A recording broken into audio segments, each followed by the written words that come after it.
Hey guys, tonight we begin a journey into one of history's darkest legends, a ritual so disturbing that scholars have argued for centuries about whether it actually happened.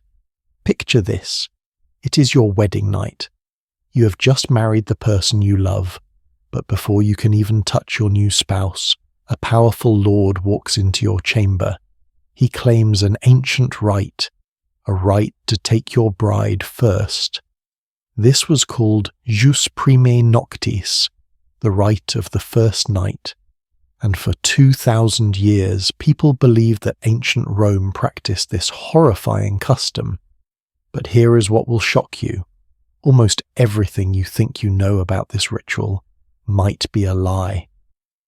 Now, before we dive deeper into this mystery together, I need your help with something. If you are enjoying this story so far, could you hit that subscribe button?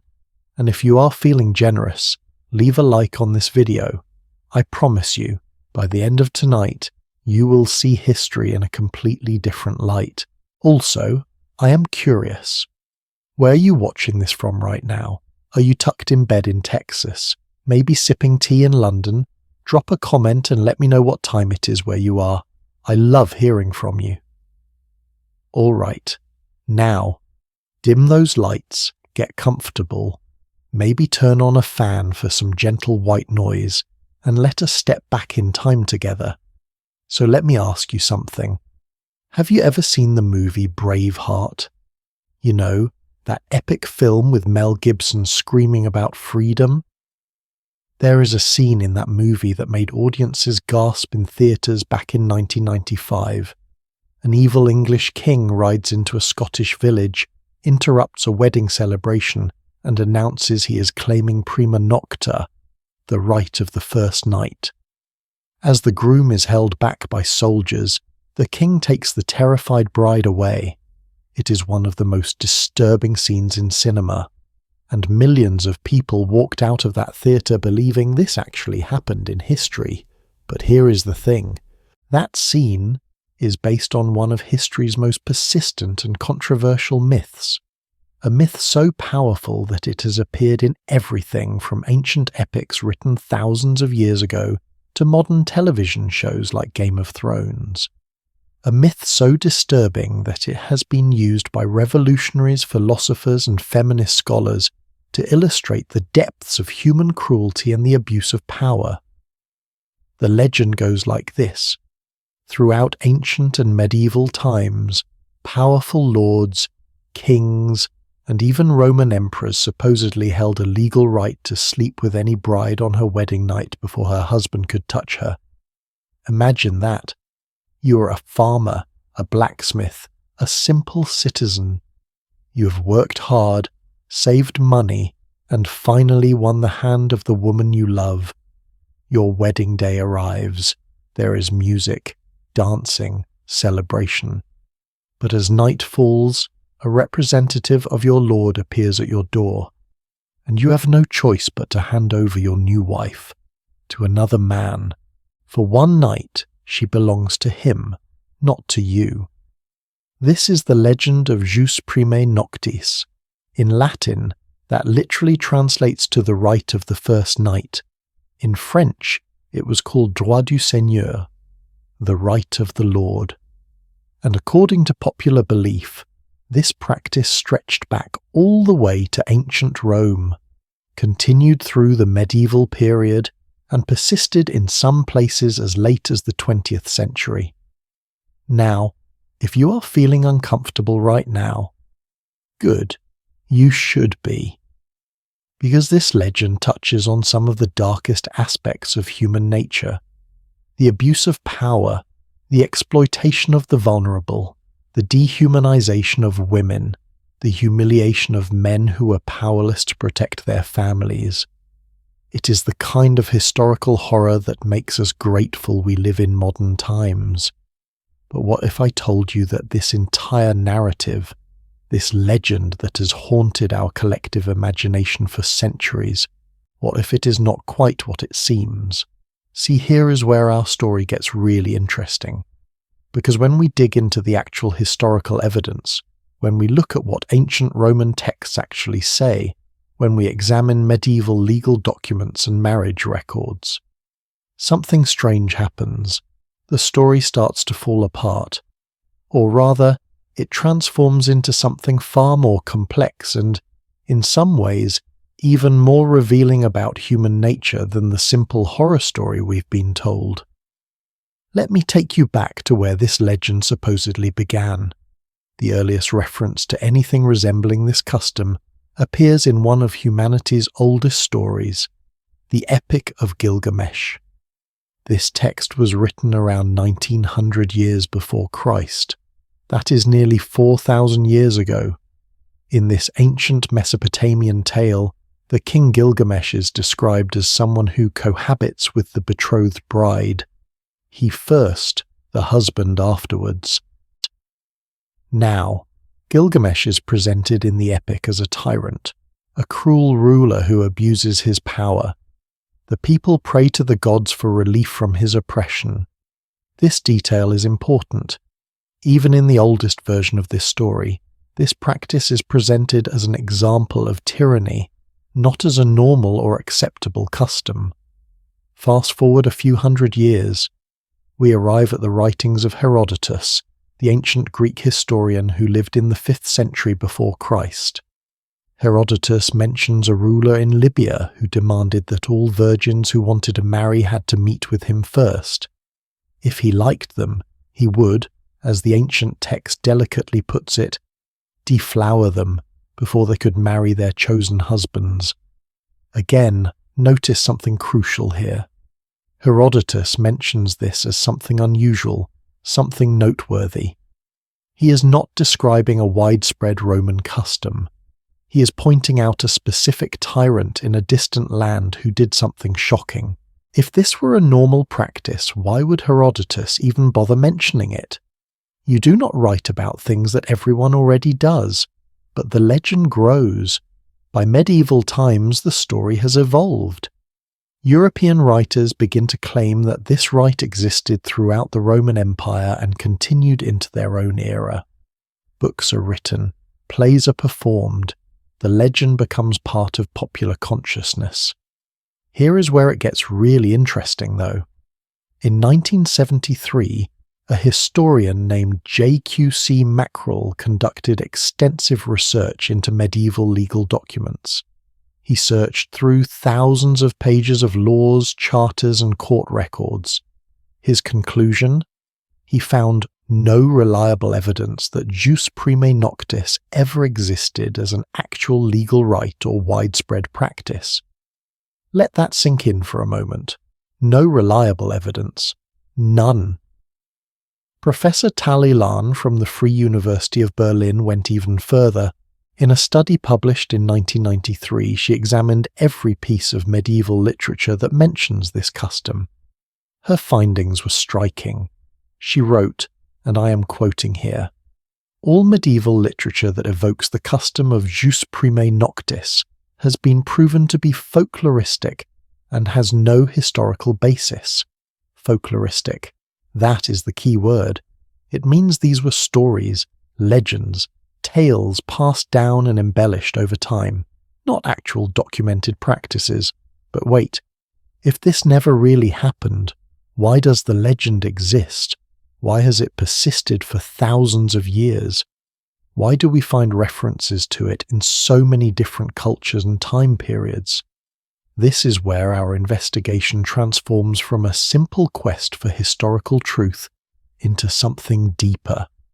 Something that reveals profound truths about power, fear, propaganda, and how societies construct their understanding of the past. Think about it this way. Imagine you're a peasant farmer in medieval Europe. You have no power. You're essentially property of your local lord.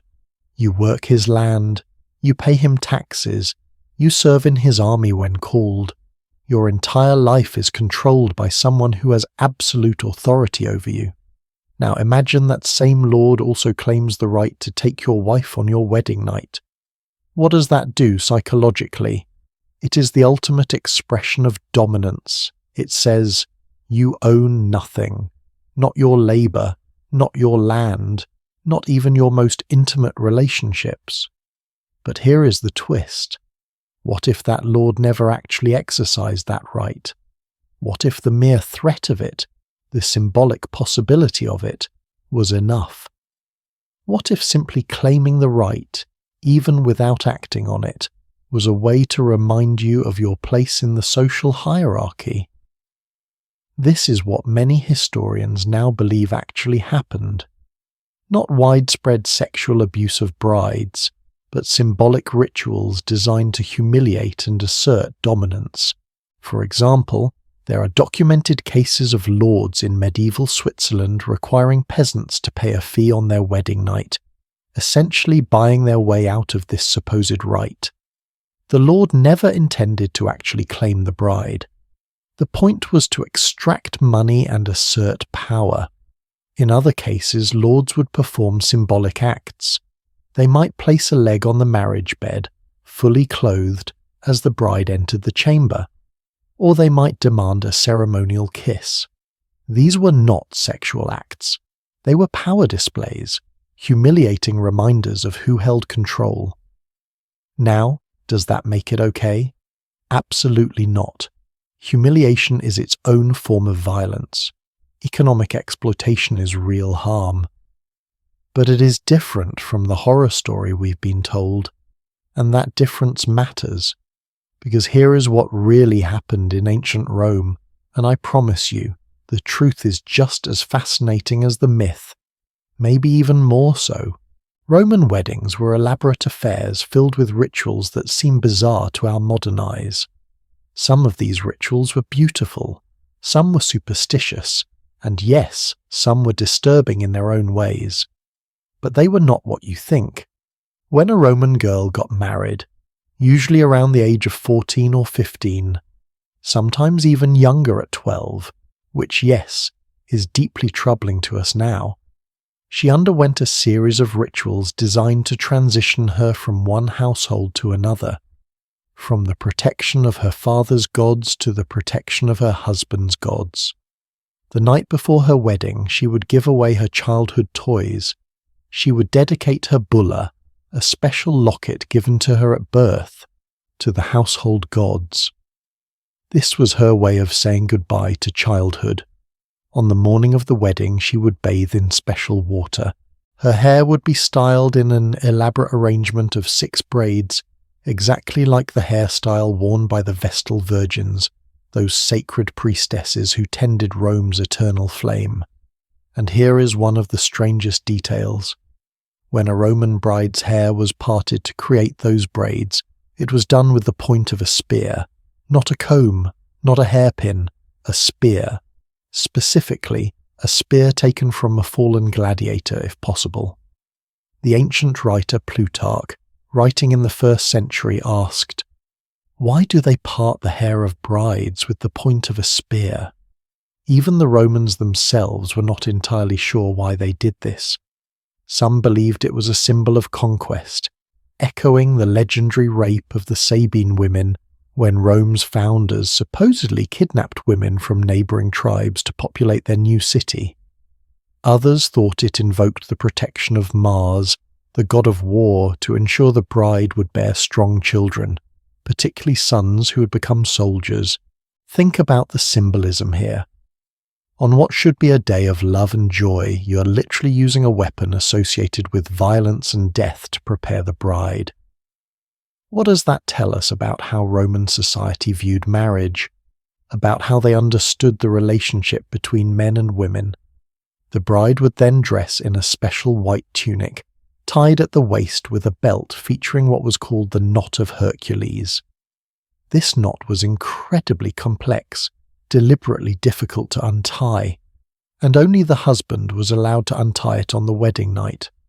The symbolism here is clear. The bride's body was being transferred from her father's control to her husband's control, and that transfer was to be completed on the wedding night. She wore a flame-coloured veil, the Flammeum, which covered her face and represented modesty, and orange shoes. Everything had meaning. Everything had purpose. This was not just a party. It was a sacred transition filled with danger and divine significance. Now here is the crucial thing to understand. During this transition, the bride was believed to be spiritually vulnerable. She had left the protection of her father's household gods, but she had not yet been fully accepted by her husband's gods. She was in what anthropologists call a liminal space, a threshold between two states of being, and in that in-between space she was exposed to evil spirits, bad luck, and all manner of supernatural threats. This is why so many Roman wedding customs focused on protection. The wedding procession through the streets was not just for show. The guests sang bawdy, obscene songs, not because Romans were crude. Well, they were pretty crude, but that is not the point. They sang these songs because lewdness was believed to drive away evil spirits. Think of it like verbal armor protecting the bride as she made her dangerous journey. When the procession arrived at the groom's house, the threshold itself became a ritual focal point. The doorposts were smeared with fat, traditionally wolf fat, though later pig fat or olive oil was used, and decorated with wool. These were symbols of prosperity and protection, and then, famously, the bride was carried over the threshold by her husband. We still do this today at weddings, right? The groom carries the bride over the threshold. It is considered romantic, a sweet tradition. But do you know why the Romans did it? It was not about romance. It was about safety. If the bride tripped while crossing the threshold, it was considered a terrible omen. It meant disaster for the marriage. So rather than risk her stumbling, the husband simply picked her up and carried her across. Problem solved. Once inside, the bride would light the household fire using a special torch that had been carried at the front of the wedding procession. Fire and water would be presented to her, the two essential elements of life. She was officially becoming part of this household now. The household gods would be introduced to her, prayers would be offered, sacrifices would be made, and then, and only then, the couple would retire to the wedding chamber. Now, what happened in that chamber? Well, the historical record is, shall we say, discreetly silent on the details. But we know a few things. We know that the knot of Hercules had to be untied. We know that this was considered an omen. If the knot came undone easily, it meant a smooth marriage. If it resisted, well, that was concerning. We also know that Roman culture placed enormous importance on a bride's virginity. The entire wedding ritual was built around the idea that this was her first sexual experience. That is why her hairstyle mimicked the Vestal Virgins. That is why she wore white. That is why she was protected so carefully during the procession. But here is what we do not have. We do not have any reliable historical evidence of Roman lords or officials claiming a right to the bride before the husband. Not in legal documents, not in wedding contracts, not in the extensive Roman legal codes that have survived, not in personal letters, not anywhere. What we do have are symbolic rituals, power displays, economic exploitation through marriage fees and dowries, arranged marriages that treated women as property to be traded between families. All of that is documented and undeniable. But the specific horror of jus prime noctis? That appears to be a later invention. So why did people believe it happened in Rome? Why did medieval writers attribute this practice to the ancient Romans? This is where the story gets really interesting. Because the myth of jus prime noctis tells us more about the people who told the story than it does about the people they were telling the story about. Medieval writers looked back at Rome and saw a civilization that was both admirable and terrifying. Admirable for its laws, its engineering, its literature, terrifying for its paganism, its military conquests, its decline into decadence. When they wanted to critique their own lords, their own feudal system, they projected that criticism onto ancient Rome. They said, Look how barbaric the pagans were. Look what happens when Christian morality does not constrain power. This is why we need the church. This is why we need our laws. It was propaganda, very effective propaganda, but propaganda nonetheless. And it worked. The myth became accepted as fact. It was repeated so many times in so many different contexts that people stopped questioning whether it ever really happened. It became one of those things that everyone knows, except it probably never happened the way we imagine it. Now, I need to be very clear about something. I am not saying that powerful men never abused their authority to exploit women sexually. That absolutely happened. It happened in Rome. It happened in medieval Europe. It happens today. Sexual coercion by those in power is a grim constant throughout human history. What I am saying is that there was no formal legal right, no widespread institutionalized practice of lords claiming brides on their wedding night. The horror was real, but it was the horror of individual abuse, not systematic ritual. And here is why that distinction matters. When we attribute terrible things to ancient customs or different times, we create a distance between ourselves and those actions.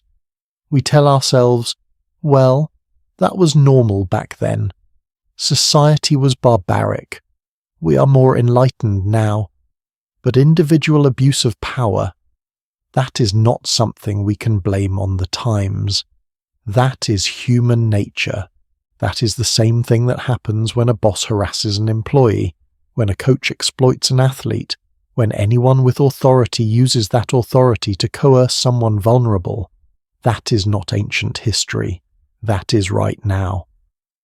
So as we continue this journey together through the next parts of our story, we're going to explore both the myth and the reality. We're going to see how this legend was used by everyone from Enlightenment philosophers to feminist scholars.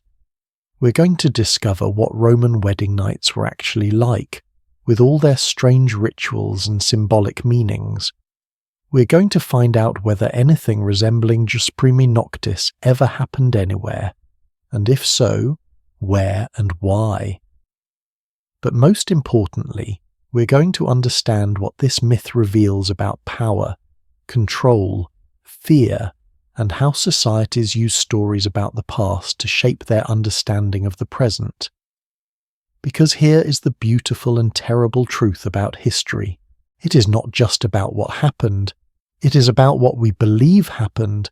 It is about the stories we tell ourselves, and sometimes those stories tell us more truth than the facts ever could. So take a deep breath, adjust your pillow. We have only just begun to unravel this mystery. In our next part, we're going to dive deep into the dark legend itself. We're going to explore every reference, every claim, every piece of supposed evidence for Jus Primi Noctis. We're going to see how this myth spread across cultures and centuries, appearing in places as diverse as ancient Mesopotamia, medieval Scotland, revolutionary France, and modern Hollywood. And as we do, you're going to start seeing patterns. Patterns that reveal something profound about how myths are created, why they persist, and what they really mean. Stay with me. This is going to get fascinating. Alright, so we have established that this legend exists, that it is everywhere in our culture, and that the historical evidence for it is surprisingly thin. But that just makes the mystery deeper, does not it? Because if Jus Primi Noctis probably never happened the way we imagine it, why does the story keep appearing? Why do we find references to it separated by thousands of years and thousands of miles? Let me tell you about a peculiar pattern I discovered while researching this. The legend of the first night does not just appear randomly throughout history, it appears at very specific moments. Moments of social upheaval, moments when people are questioning authority, moments when societies are trying to define themselves by contrasting themselves with others. And that pattern That tells us everything we need to know about what this myth really represents. Let us start our deep dive into the legend itself, because before we can understand why it is probably not true, we need to understand exactly what people claimed happened. And trust me, the details are both fascinating and deeply disturbing. The fullest medieval account of Jus Primae Noctis comes from a Scottish historian named Hector Bose, writing in 1527. Bose tells a dramatic story. He claims that around the year 960, a mythical Scottish king named Evanus III instituted a terrible law. According to Bose, this king declared that every nobleman in Scotland had the right to sleep with the bride of any of his subjects on her wedding night. Bose describes how this law persisted for generations, causing terrible suffering. Women wept on what should have been their happiest day. Men seethed with humiliation and rage. Finally, according to the story, another king named Malcolm II abolished this cruel practice in the year 1060, declaring that brides should belong to their husbands alone. It is a compelling narrative, right? A villain king institutes a horrible law. The people suffer. A hero king comes along and saves them. Classic storytelling structure. There is just one tiny problem with Bose's account. King Evanus III never existed. Bose made him up. The entire story is fiction. But here is what is fascinating.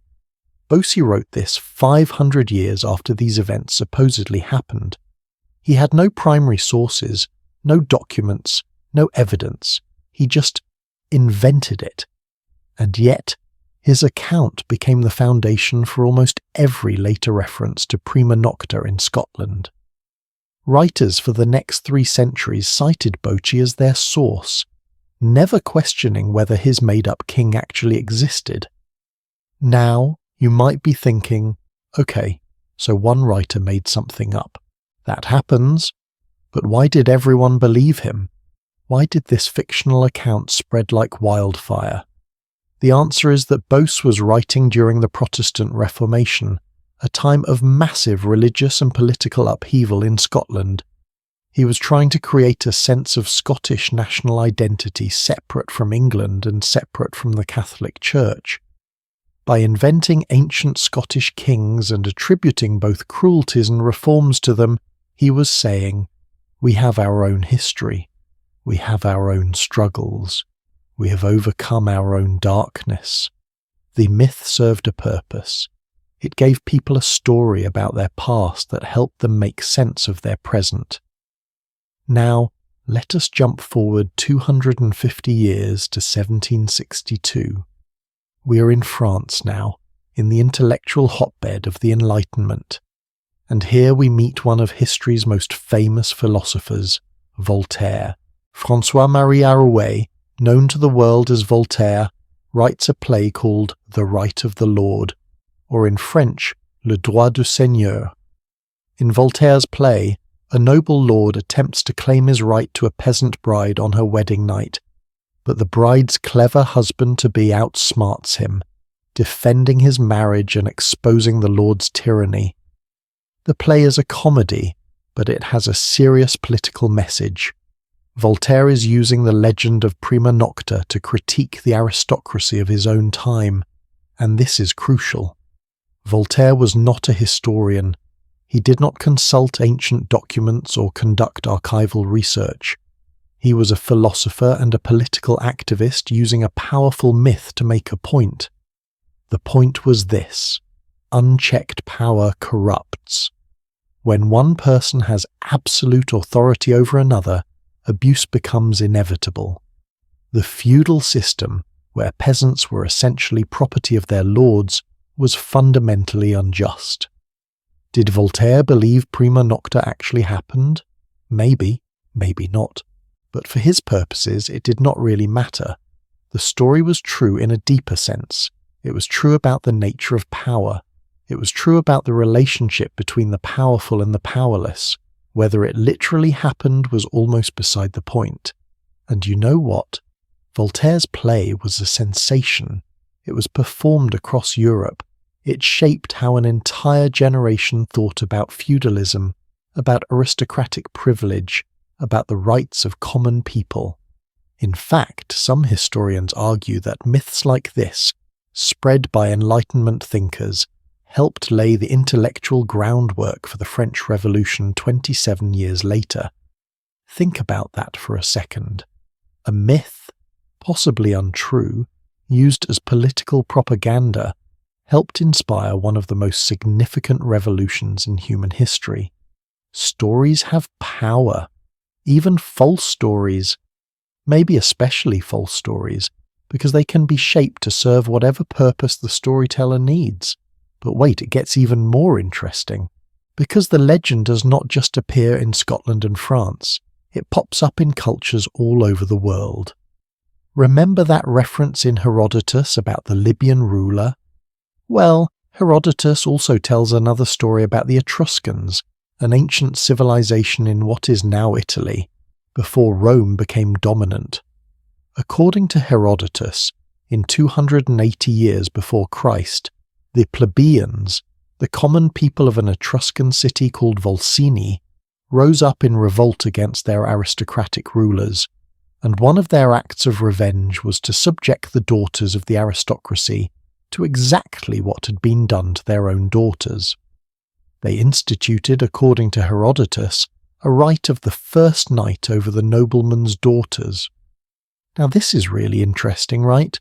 Because here the practice is not presented as a law or a right, but as revenge, as a deliberate reversal of the social order. It is the oppressed saying to their oppressors, "Now you will feel what we felt. Now your daughters will be humiliated as ours were." But again, notice the pattern. This story appears in the context of revolt, of social upheaval, of one class rising up against another. It is a story about power and its reversal, about humiliation as a weapon, about how sexual domination is used to express and enforce social domination. Let us move forward in time again. We're now in the Middle Ages proper, in feudal Europe. And here we find something really interesting. We find evidence not of lords actually sleeping with brides, but of something called merchet, a marriage tax. Throughout medieval Europe, when serfs wanted to marry, they often had to pay a fee to their lord. This fee was called different things in different places. In England it was called merchet. In France, cuissage, which literally means thigh age, as in a tax on the bride's thigh. In Germany, Jungfernzins, literally maiden's tax. Now, here is where the historical record gets really murky and really interesting. What was this tax for? Some historians say it was simply a fee the lord charged for permission to marry, like we might pay for a marriage license today. Others say it was compensation to the lord for losing a day of the bride's labour, since medieval weddings were multi-day affairs. Still others claim it was explicitly payment to avoid the lord exercising his supposed right to the first night.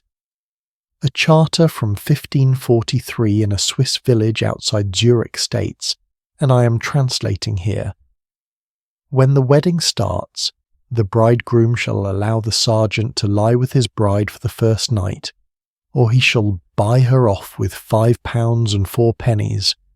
Now, that seems pretty clear, right? Pay up or the sergeant gets your bride. Except, we have no record of any sergeant actually claiming a bride. What we have are records of payments, lots and lots of payments, which suggests that the threat might have been symbolic, a way of extracting money but not an actual practice. It is like, imagine if your local government said, "You need to pay a fee for your wedding license, or else a government official has the right to crash your reception and eat your entire cake." That would be outrageous, right? But if everyone just paid the fee, and no official ever actually showed up to eat the cake, what we would have is evidence of a cake theft fee but not evidence of actual cake theft. I know, weird analogy, but you see what I mean. The existence of the payment does not necessarily prove the existence of the practice. It might just prove the existence of the threat, or even just the belief in the threat. Now let me tell you about the one place where something like jus primi noctis might have actually happened, or at least where the symbolic rituals went furthest. Catalonia, in northeastern Spain, at the very end of the 15th century. The serfs of Catalonia were among the most oppressed in medieval Europe. They were bound to the land they worked. They could not leave without their lord's permission. They owed labour, taxes, and absolute obedience. And their lords had developed a set of practices that were deliberately designed to humiliate and degrade them. These practices were called in Catalan mals usos, which means bad customs, and they were horrifying. Lords could beat their serfs with impunity. They could take their property. They could demand that serfs stand guard outside the lord's manor all night in the cold.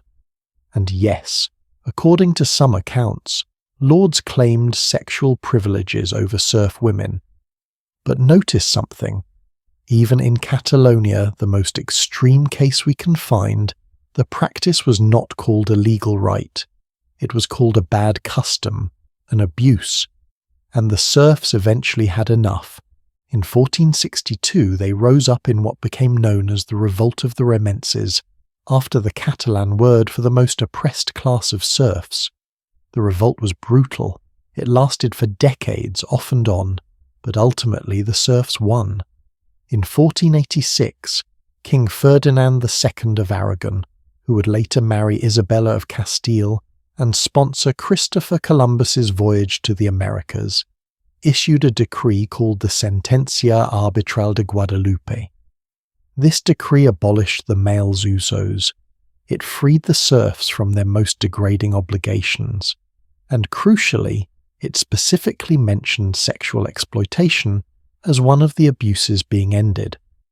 The document does not use the term prima nocta, but it makes clear that lords had been claiming sexual access to serf women, and that this practice was now forbidden. So here, finally, we have something concrete. Not a legal rite, not an ancient custom, but an abuse of power that was happening in one specific place at one specific time, and that was eventually stopped by a combination of peasant revolt and royal decree. But notice what we do not have. We do not have evidence that this was happening in ancient Rome. We do not have evidence that it was a widespread practice across medieval Europe. We have evidence of sexual exploitation, absolutely. We have evidence of lords abusing their power, certainly. But we do not have evidence of an institutionalized, legally sanctioned right for lords to sleep with brides on their wedding night as a standard practice across centuries and continents. What we have instead is a myth that keeps reappearing, always serving a purpose, always being used to make a point, always appearing at moments when societies are grappling with questions of power, authority, consent, and justice. Let me give you a more recent example. In 1995, the movie Braveheart comes out. It is a huge hit, winning 5 Academy Awards including Best Picture, and that scene with prima nocta becomes one of the most memorable moments in the film. People are shocked. They are outraged. They talk about it for years afterward. But here is the thing. The movie is set in the late 13th and early 14th centuries in Scotland. And as we discussed, there is no historical evidence that prima nocta was practiced in Scotland at that time, or any time. The director, Mel Gibson, and the screenwriter, Randall Wallace, included it because it made the English seem more villainous. It heightened the drama. It gave the audience a reason to hate the antagonist and root for the hero. In other words, they used the myth exactly the way Voltaire used it 230 years earlier, as a story about power and its abuse, as a symbol of tyranny. Whether it actually happened was less important than what it represented. And the fascinating thing is, after Braveheart came out, belief in the historical reality of prima nocta actually increased. Surveys showed that more people believed it was a real medieval practice after watching the movie than before. A Hollywood film had successfully convinced millions of people that a historical myth was historical fact. This is the power of storytelling. This is why myths persist. Not because they are true in a literal sense, but because they are true in an emotional sense. They capture something we believe about the past, about power, about human nature. They give shape to our fears and our hopes. Now, I want to shift gears a bit and talk about the feminist interpretation of this myth. Because in the late 20th and early 21st centuries, scholars began looking at prima nocta through a new lens, as a story about patriarchal power and the control of women's bodies. Feminist historians point out that the myth of prima nocta encapsulates several key features of patriarchal oppression. First, it treats women as property that can be transferred from one man to another. The bride has no agency in the story. She cannot consent or refuse. She's an object to be possessed, first by her father, then briefly by her lord, then finally by her husband. Second, the myth locates a woman's value primarily in her virginity and her sexuality. The lord does not claim the right to her labour, or her intellect, or her companionship. He claims the right to her body, specifically on the night when her virginity would be lost. Third, the myth creates competition and hierarchy among men, with women as the prize and the weapon.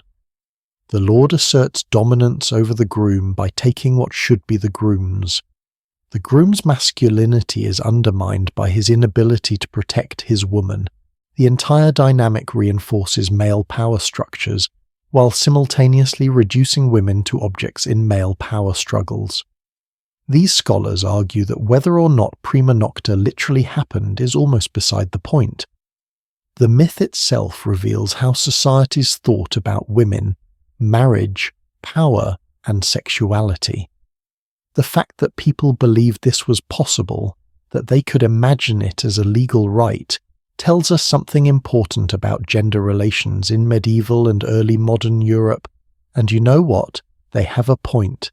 Think about how the legend is always framed. We never hear about the bride's feelings, her experience, her trauma. The story is always about the humiliation of the groom, the tyranny of the lord, the abstract injustice of the practice. The woman is barely present as a person. She is a symbol, a prize, an object through which men act out their power struggles. Even in modern retellings like Braveheart, the bride in the prima nocta scene has maybe 2 lines. She is there to be victimized, to motivate the hero's rage, to demonstrate the villain's cruelty. She is not there as a character with her own inner life, her own story, her own response to what is happening to her. This is what feminist scholars mean when they talk about women being written out of history. Even in stories explicitly about what was done to women, the women themselves are absent. Their voices are silent. Their perspectives are erased. So here we have this myth appearing over and over throughout history, used by medieval chroniclers to emphasize the barbarism of the past, used by Enlightenment philosophers to critique aristocratic privilege, used by revolutionaries to justify overthrowing old orders, used by filmmakers to create compelling villains, used by feminist scholars to analyze patriarchal power structures. The myth has been incredibly useful. It has served so many purposes for so many people. But has it ever been true? Well, that is the question we're going to dive into even deeper in our next section. Because now that we understand what the legend claims and how it has been used throughout history, we need to look at the actual historical evidence. We need to examine what ancient texts really say. We need to understand how historians evaluate sources and separate fact from fiction. We need to see what was really happening in Roman bedrooms on wedding nights, because I promise you, the truth is stranger and more interesting than you might think. We are going to look at specific rituals, specific laws, specific documents. We're going to see what Romans actually wrote about their own marriage customs. We're going to discover that while prima nocta might be a myth, Roman weddings had their own bizarre and sometimes disturbing practices that are absolutely, verifiably real. So stay with me. Take another sip of water, adjust your blanket. We are about to get into the really fascinating stuff, the evidence, the primary sources, the actual history behind the legend, and I think you're going to be surprised by what we find. Here is where things get really interesting, because now we're going to do something that most storytellers avoid. We're going to look at the actual evidence, the documents, the primary sources, the archaeological record, and when we do that, something remarkable happens. The myth starts to crumble, but in its place, we discover something far more fascinating than fiction. Let me take you into the world of historical research for a moment. Imagine you are a historian trying to prove whether prima nocta existed in ancient Rome. Where would you start? Well, you would look for evidence in several places: legal codes, marriage contracts, personal letters, court cases, literary references, gravestones, official records, anything written down that might mention this practice. And here is what is absolutely striking. When historians have done exactly this, searching through literally millions of preserved documents from the Roman period, they have found nothing. Not a single Roman legal code mentions just primi noctis. Not one marriage contract includes provisions for it. Not one court case addresses a dispute about it. Not one personal letter complains about it. Not one gravestone commemorates a bride who died because of it. Now let me put this in perspective for you. The Romans were obsessive record keepers. They wrote down everything. We have tax records from random provinces. We have receipts for buying chickens. We have graffiti from the walls of Pompeii that includes everything from declarations of love to insults about politicians to advertisements for gladiator matches. The Romans left behind an enormous amount of written material, millions and millions of words, and in all of that material spread across more than 1,000 years of Roman history, from the founding of Rome in 753 before Christ to the fall of the Western Empire in 476 of the Common Era. There is no mention of lords claiming the right to sleep with brides on their wedding night. Does that seem odd to you? If this were a widespread, legally sanctioned practice, would it not appear somewhere in the legal code? Would not somebody write about it? Would not there be complaints, disputes, regulations about how it was to be carried out? But there is nothing. Complete silence. Now you might say, well, maybe it was just understood. Maybe it was such a normal practice that nobody bothered to write it down. But that argument does not hold up, because the Romans wrote about all kinds of normal practices. They wrote extensive guides on how to conduct wedding ceremonies.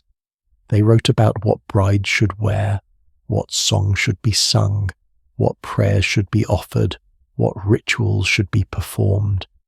They were extremely detailed about marriage customs, and yet no mention of any lord having any right to the bride before the groom.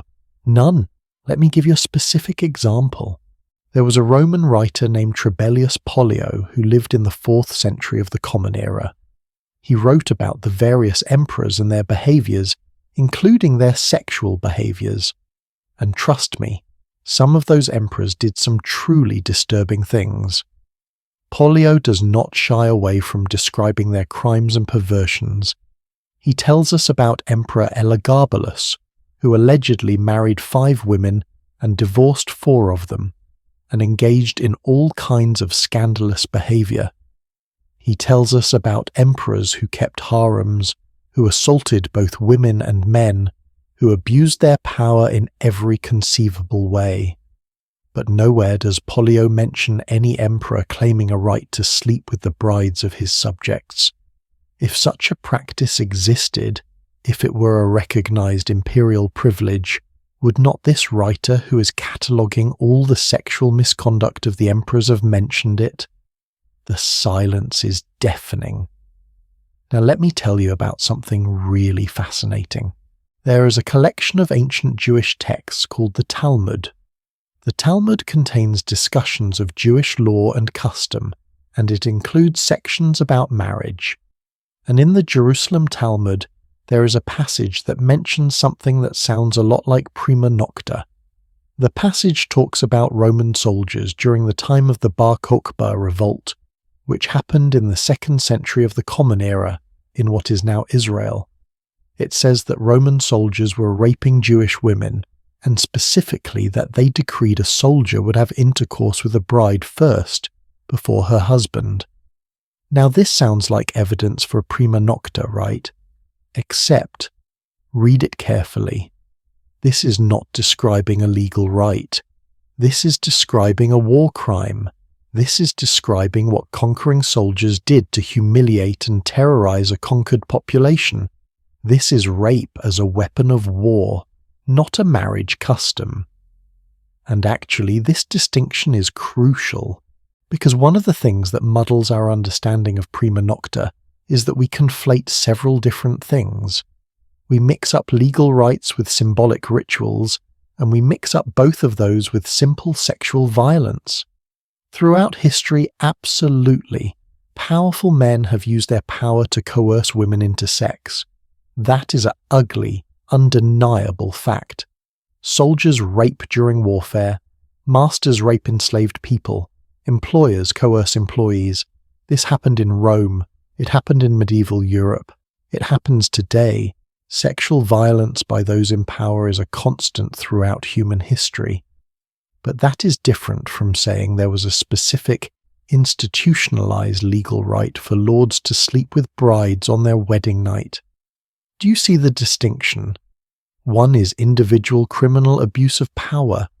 The other would be society saying, this abuse is not only allowed, it is required and regulated by law. And for that second thing, for the institutionalized legal right, we have no solid evidence in ancient Rome. Now here is where it gets really interesting. There was one scholar, Professor Tal Ilan from the Free University of Berlin, who did a deep dive into this Talmudic passage.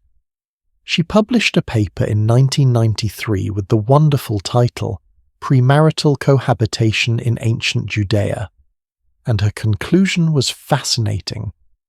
Professor Ilan argued that the rabbis who wrote the Talmud were facing a practical problem. Some Jewish couples were engaging in sexual relations before they were officially married. This was against Jewish law. It was considered improper, but it was happening, so the rabbis needed an explanation. They needed a reason why this might be happening that would not simply blame the couples for being immoral. So what did they do? They reached for a story, a legend, a myth. They said, you see, during the Roman occupation, soldiers would rape brides before the wedding. So to avoid this, couples started consummating their relationship before the wedding ceremony. That way, the bride would not technically be a virgin when the soldiers came, and maybe they would leave her alone. It was a defensive strategy.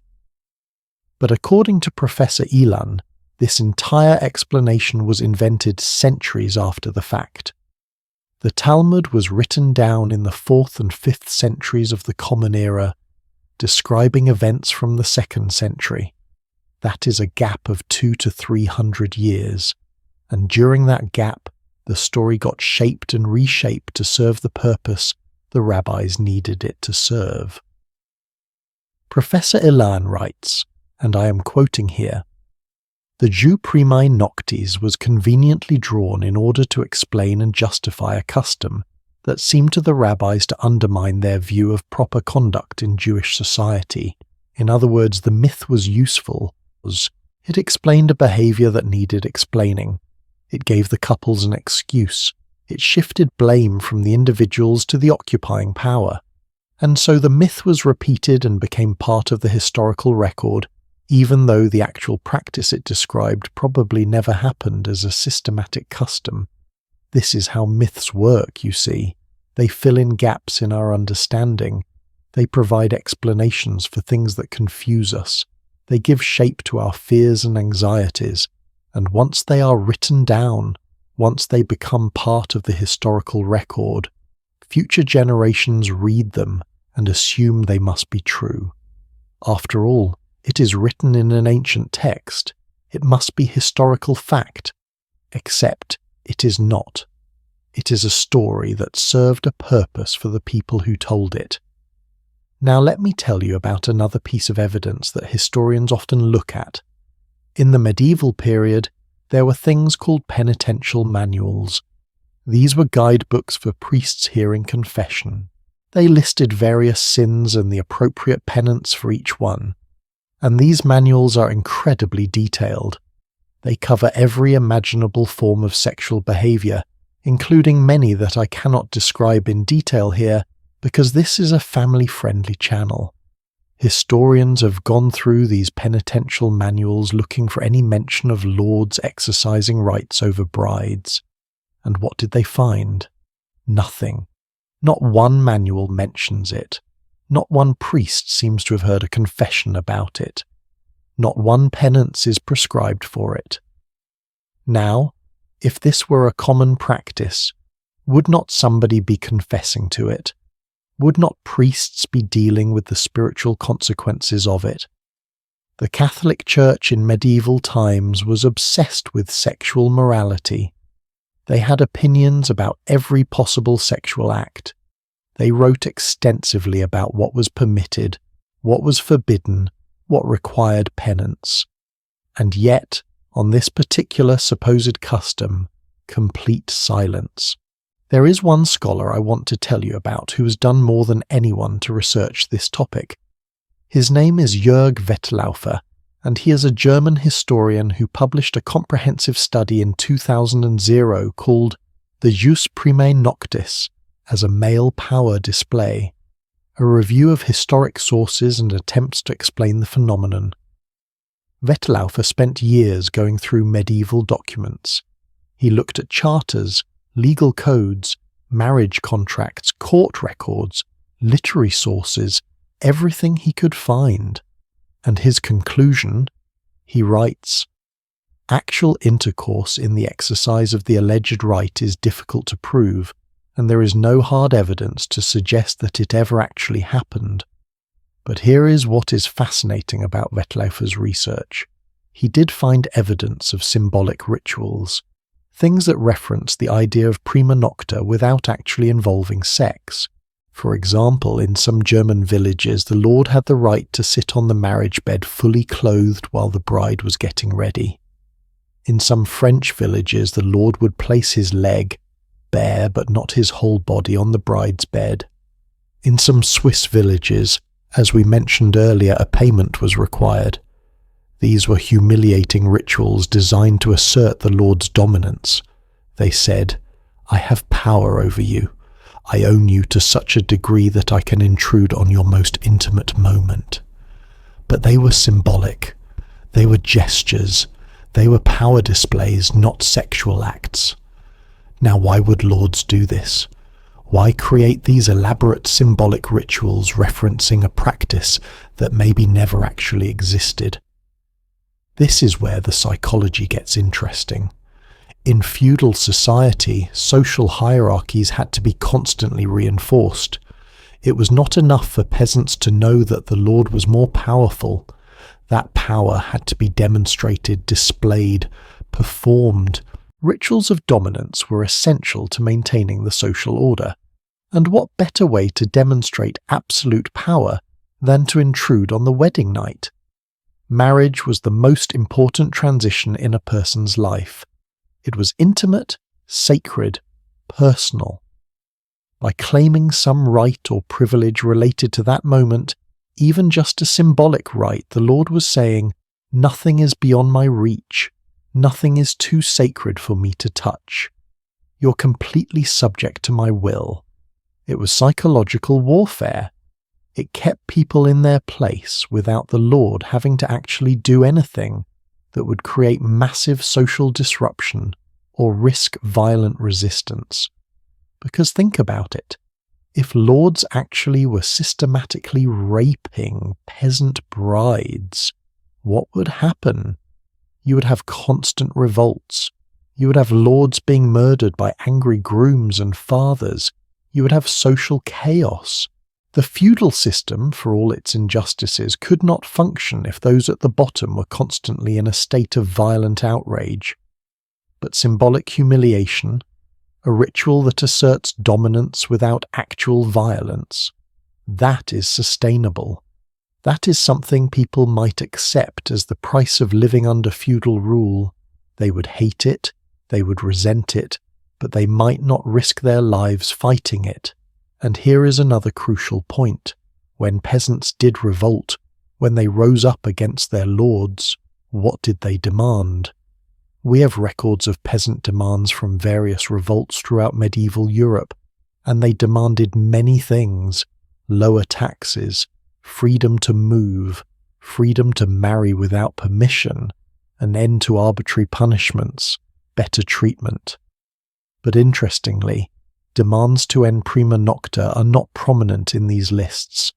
You would think that if lords were systematically raping brides, ending that practice would be the first demand, right?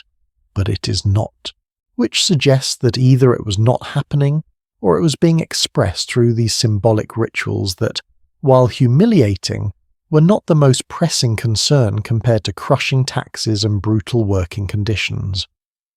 Now, I want to share with you one of the most compelling arguments against the reality of prima nocta. It comes from a modern scholar who made a simple observation. He checked a database of over 100,000 responsa. Responsa are written answers by rabbis to questions about Jewish law. Over centuries, rabbis answered questions about every aspect of Jewish life: marriage, divorce, business, diet, religious practice, relationships with non-Jews, everything. And this scholar asked, if prima nocta really was a widespread practice in the Greek and Roman empires and throughout medieval Europe, would not Jews have been affected by it? Would not rabbis have received questions about it? How should a Jewish couple deal with this? Is a woman still considered married if she was forced to sleep with a lord first? What about children born from such unions?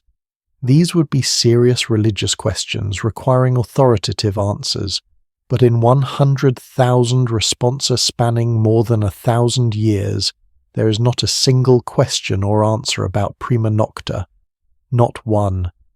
Complete silence.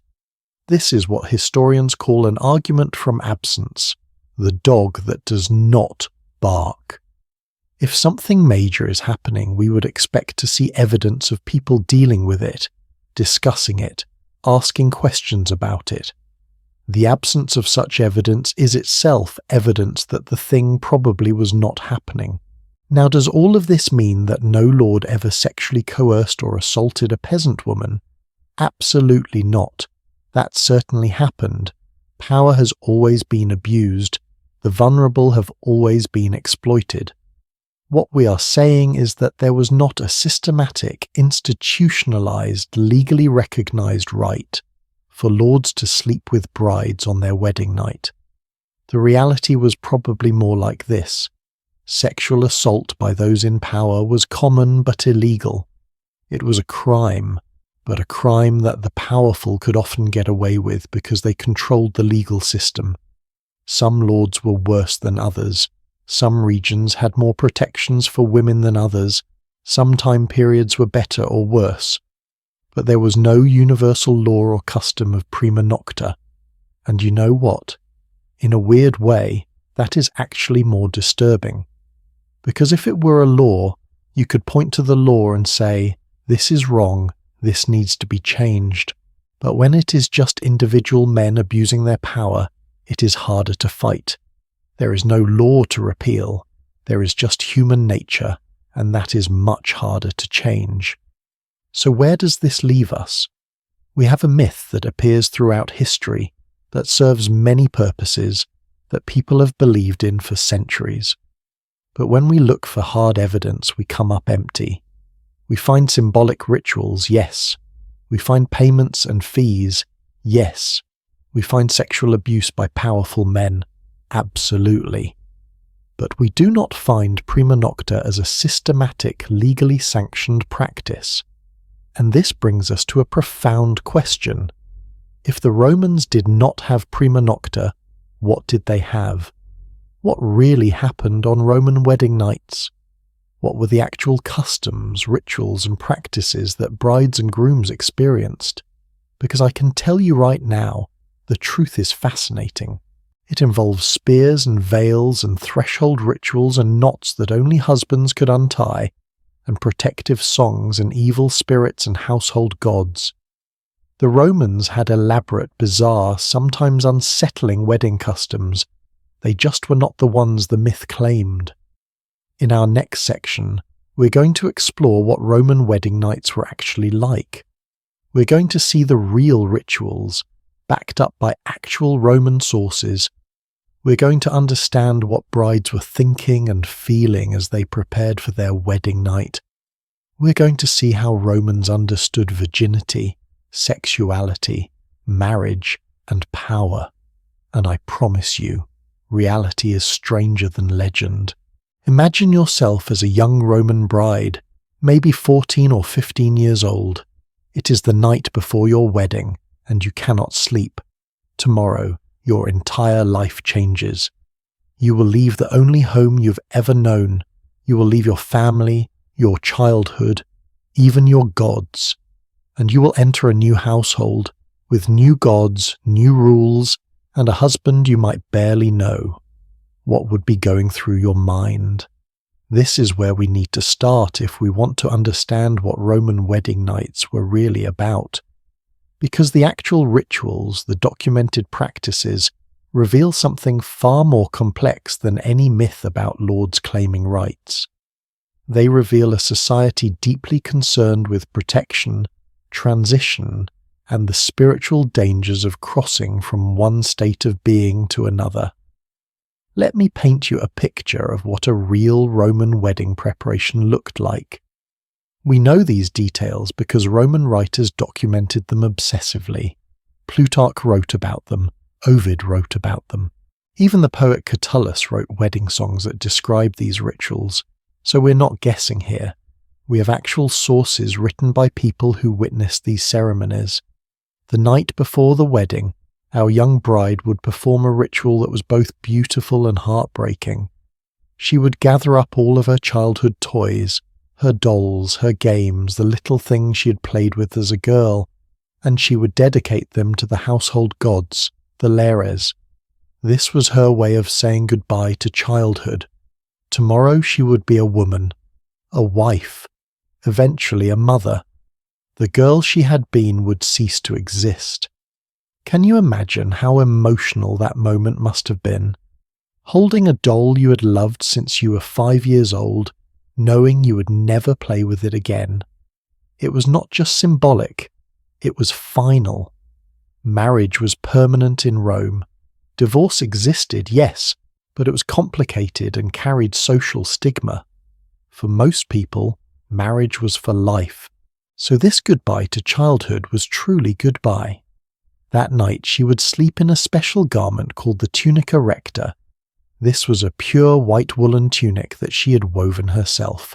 And this is important. She had to weave it herself.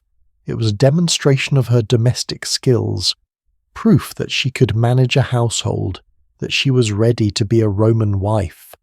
Wool was considered a lucky fabric, one that repelled evil spirits. So this garment was both practical and protective. Now, the morning of the wedding arrives, and here is where things get really interesting. Because the bride had to be dressed and prepared with extraordinary care.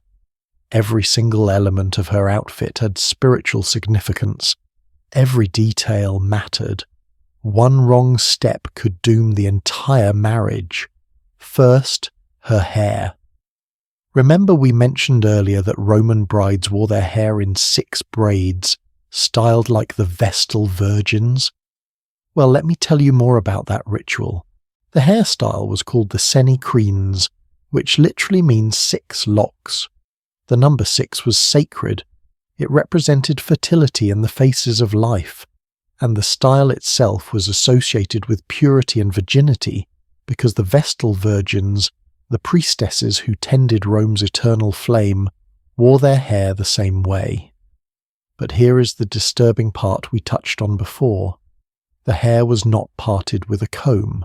It was parted with a spear, specifically a spear called the hasta celibaris, which translates to something like bachelor's spear or celibate spear. Some sources say it should ideally be a spear taken from a gladiator who'd been killed in the arena. Now, let that sink in for a moment. On your wedding day, your hair is being styled with a weapon that has possibly killed a man. Why on earth would the Romans do this? Plutarch, writing in the 1st century of the Common Era, asked this exact question. He wrote, "Why do they part the hair of brides with the point of a spear?" And then he offered several possible explanations, though he admitted nobody really knew for certain anymore. The practice was so ancient that even educated Romans in Plutarch's time did not fully understand where it came from. One theory was that it symbolized the legendary rape of the Sabine women. Remember that story? Rome was a new city, founded by Romulus, but it had a shortage of women. So Romulus invited the neighbouring Sabine people to a festival, and then Roman men abducted the Sabine women and forced them into marriage. It was essentially a mass kidnapping that Romans later mythologized as the foundation of their city. So the spear parting the hair might be a reference to that violent origin story. Marriage as conquest, the bride as captured prize. Pretty disturbing when you think about it, right? Another theory was that the spear invoked Mars, the god of war, asking him to protect the marriage and ensure that strong sons would be born. Sons who would grow up to be soldiers and defend Rome. In this interpretation, the violence of the weapon is transferred into a blessing for military prowess. But there is a third interpretation, one that I find most interesting. Some scholars believe the spear represented cutting, separation. The bride was being cut away from her old life, from her father's household, from her childhood identity. The weapon literally and symbolically severed those connections so she could be joined to her new household. Whatever the true meaning, here is what strikes me. The Romans kept doing this ritual even though they were not sure why anymore. It had become tradition, and in Roman culture, tradition was sacred. They believed that if you stopped performing the ancient rituals, even ones you did not fully understand, the gods would withdraw their favour. So they kept using the spear, kept parting the hair, kept honouring customs that stretched back centuries into their own forgotten past. Once the hair was styled, the bride would be crowned with flowers and herbs, not just any flowers, but specific ones. Marjoram and verbena were favourites. These were believed to have protective properties. They would keep evil at bay. Remember, the bride was in spiritual danger during this transition. She needed all the protection she could get. Then came the veil, the flammeum. This was the bride's most distinctive garment. It was bright orange or yellow, the colour of flame. In fact, the name flammeum comes from the Latin word for flame. This was not a delicate white veil like modern brides wear. This was a bold, vibrant, impossible-to-miss declaration. Here comes the bride, she is marked. She is in transition. She is sacred and dangerous all at once. Some scholars believe the bright colour was meant to make the bride visible to protective deities. Others think it was apotropaic, meaning it scared away evil spirits the way bright colours might startle a predator. Still others suggest it represented the hearth fire she would soon tend in her new home. the sacred flame that would be her responsibility as the matron of the household. The veil covered her face completely. Modesty was crucial. A bride should appear reluctant, even afraid. This was not supposed to be a joyous occasion for her, at least not outwardly. She was being taken from her family. That should cause grief. If she appeared too happy, too eager, it might suggest she was immodest, not properly attached to her family, not a good Roman daughter. So she had to play a role, the shy, modest, reluctant bride. Over her tunic she wore a belt, and this belt was tied in a very special knot called the nodus Herculeus, the knot of Hercules. This knot was deliberately complex, intricately woven, almost impossible to untie unless you knew the trick. And here is the key detail. Only the husband was allowed to untie this knot. On the wedding night, in the privacy of the bedroom, the symbolism here is pretty obvious, right? The bride was bound, closed, sealed, and only her husband had the right to unbind her, to open her, to access what was underneath. Her virginity was literally tied up in a knot that represented her father's household, transferring control of her body to her husband's authority. And the knot was named after Hercules. Why? Hercules was famous for his strength and his virility. He fathered dozens of children. By invoking his name, the bride and groom were asking for his blessing. May this marriage be fertile. May it produce many children. May the husband have the strength to provide for his family and the virility to ensure his line continues. But there is also another layer. Hercules was known for completing impossible tasks, the 12 labours. So perhaps the knot was also a test. Could the groom untie it? Could he complete this task on his wedding night? It added an element of performance anxiety to an already stressful situation. Great, right? As if the wedding night was not intimidating enough. Now, the ceremony itself. We need to talk about what happened before the couple ever got to the bedroom. Because the public ceremony was crucial. Marriage in Rome was not a private contract between two people. It was a community event, witnessed and sanctioned by family, friends, and the gods themselves. The ceremony usually took place in the bride's father's home. Guests would gather in the atrium, the central hall. And here is something interesting. While we might expect the father to give away the bride, the most important figure was actually a woman called the Pronuba. This was a matron, a married woman who had been married only once and whose husband was still living. She represented marital stability and success. The Pronuba would take the right hands of the bride and groom and join them together. This gesture was called Dextrarum Iunctio, the joining of right hands. And this is where we get the expression, giving your hand in marriage. The image of the couple's clasped hands appears on countless Roman wedding rings and tomb monuments. It was the central symbol of marriage. But wait, there is more. Before the hands were joined, an official called an auspex, or sometimes a haruspex, would perform divination. He would examine the entrails of a sacrificed animal, usually a sheep or a pig, looking for signs from the gods. Were the organs healthy? Was the colour right? Were there any abnormalities? If the omens were bad, the wedding could not proceed. Seriously, if the sheep's liver looked weird, the whole thing was called off. You would have to pick another day and try again. Because marrying when the gods disapproved, that was asking for disaster. The marriage would be cursed from the start. Assuming the omens were good, the sacrifice would be followed by a feast. And what a feast it was. Roman wedding banquets were legendary. Multiple courses, wine flowing freely, music and entertainment.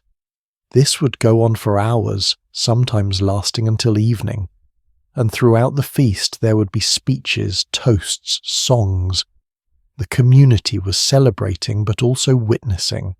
They were saying, We recognize this marriage. We support it. We will hold this couple accountable to their vows.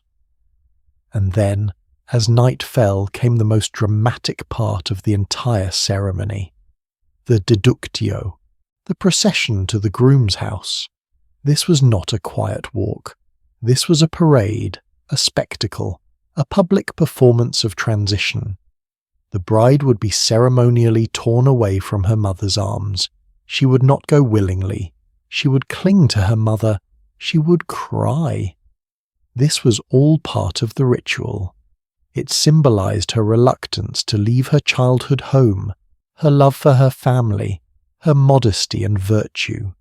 If she walked away too easily, people would question her character.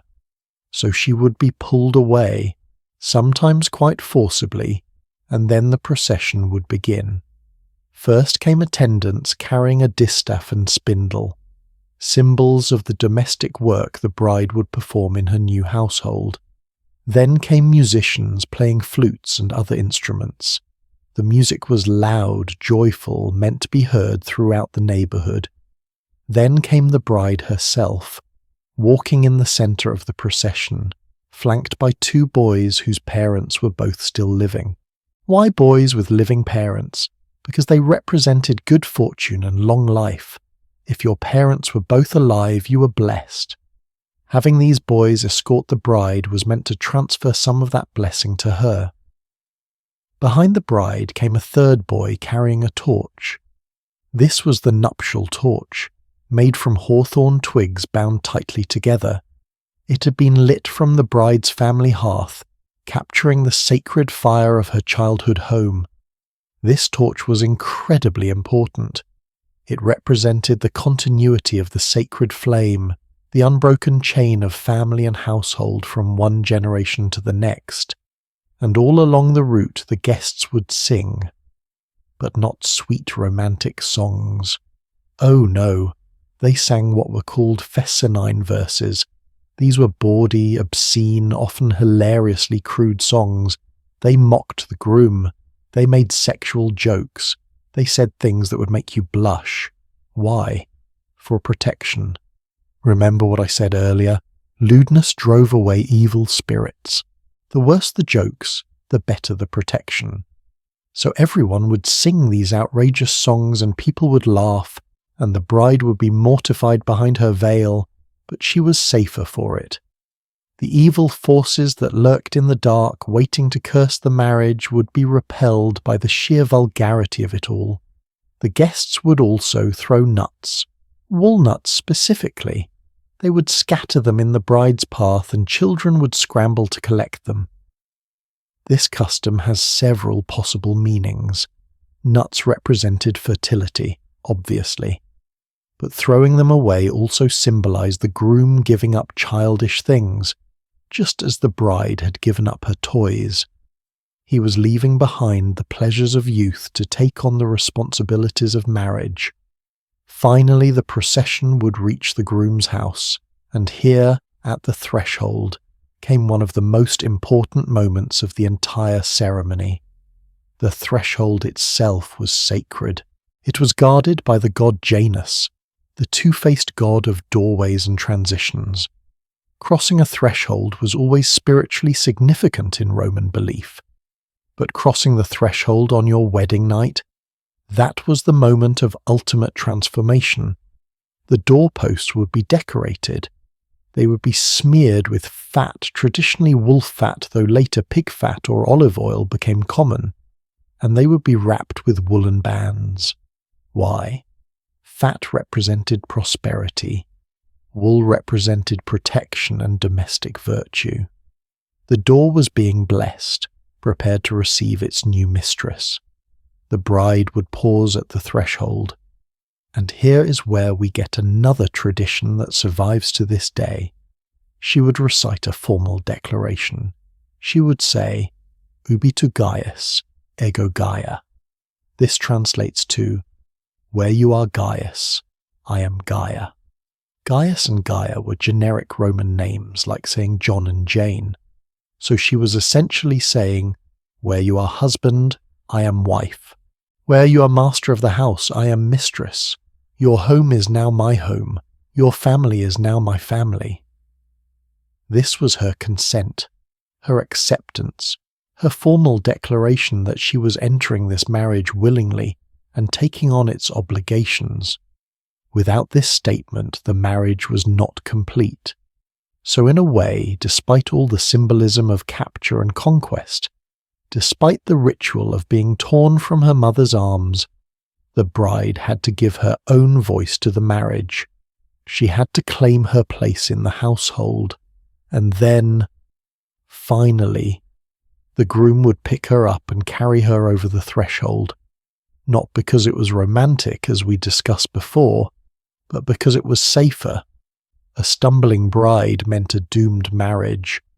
So he would lift her up and carry her across, setting her down safely inside the house, in her new home, under the protection of her new household gods. Inside, fire and water would be presented to her. These were the two most essential elements of life and household management. Fire for cooking, heating, and sacred rituals. Water for cleaning, drinking, and purification. In accepting these elements, she was accepting her role as the keeper of the household.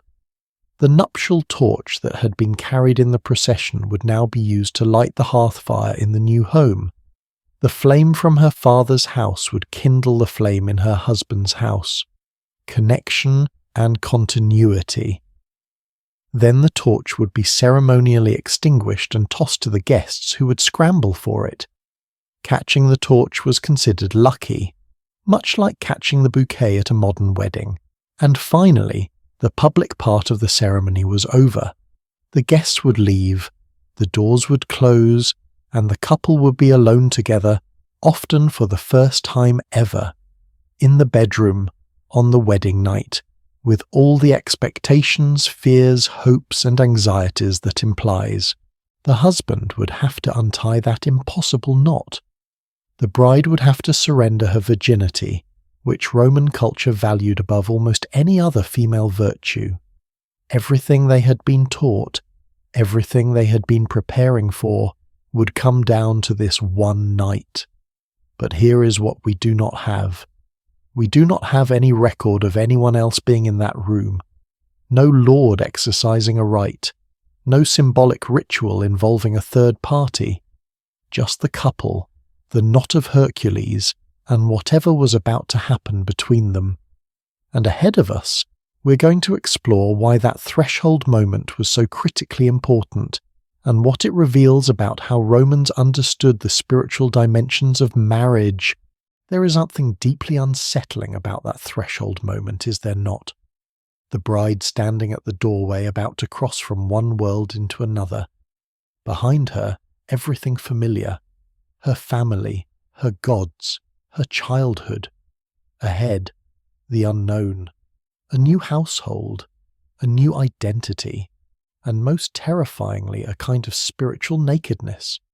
Because for that brief moment crossing the threshold she belonged nowhere, protected by no one, not her father's gods anymore, not yet her husband's gods, suspended between two states of being. The Romans had a word for this kind of in-between space. They called it liminal, from the Latin word limen, meaning threshold. And they understood something that modern psychology has only recently rediscovered. Transitions are dangerous, not just physically, but psychologically and spiritually. When you're changing from one state to another, when you're leaving behind an old identity and taking on a new one, you are vulnerable, exposed, open to forces that normally cannot touch you. Think about other liminal moments in life. The moment of birth, the moment of death, the moment you step from childhood into adulthood. Cultures around the world have recognized these transitions as times of power and peril, times when the normal rules do not apply, times when you need extra protection, extra rituals, extra care. And for a Roman bride, the wedding night was perhaps the most liminal moment of all. She was leaving the protection of her father's household gods, the Penates and Lares who had watched over her since birth. Every Roman home had a small shrine to these gods. They were the protective spirits of the family, the ancestors, the sacred guardians of hearth and home. When you lived in a house, you were under the protection of that house's gods. They knew you. They had accepted you. They would warn you of danger, bring you good fortune, and shield you from malevolent spirits. But when you left, when you crossed that threshold, you left their sphere of influence. You were on your own.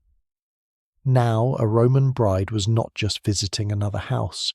She was permanently leaving her father's household. She would never again be under the protection of those family gods. That is why the ritual at the doorway was so elaborate, why every detail had to be perfect.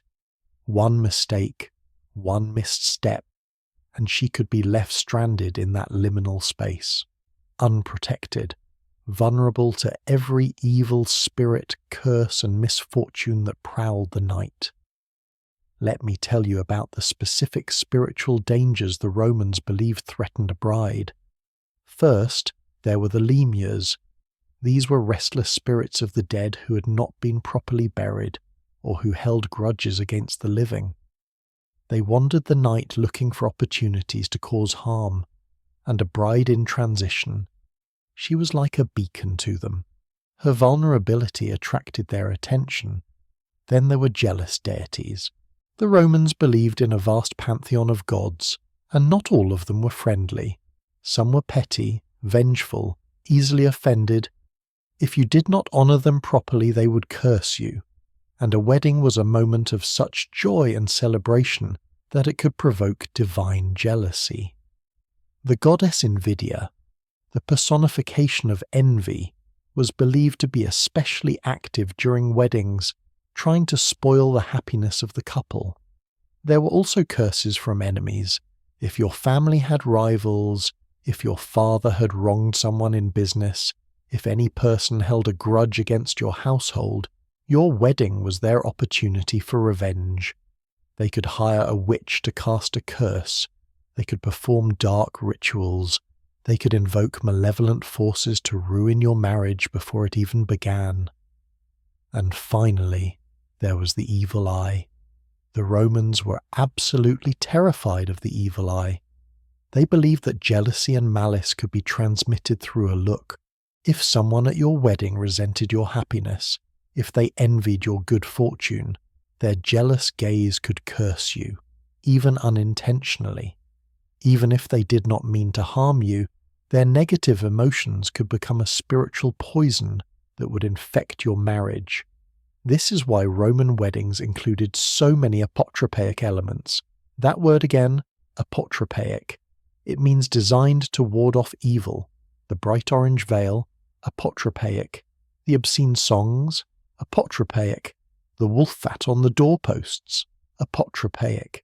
The iron spear parting the hair, apotropaic. Even the throwing of nuts was partly about creating noise and chaos to confuse evil spirits.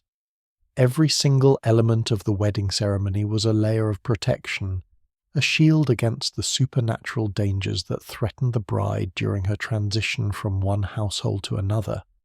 But the threshold itself, that was the most dangerous moment. The exact instant when she crossed from outside to inside, from one household's protection to another's, from her old identity to her new one. That instant was when she was most exposed, most vulnerable, most in need of divine intervention. This is why the groom carried her across.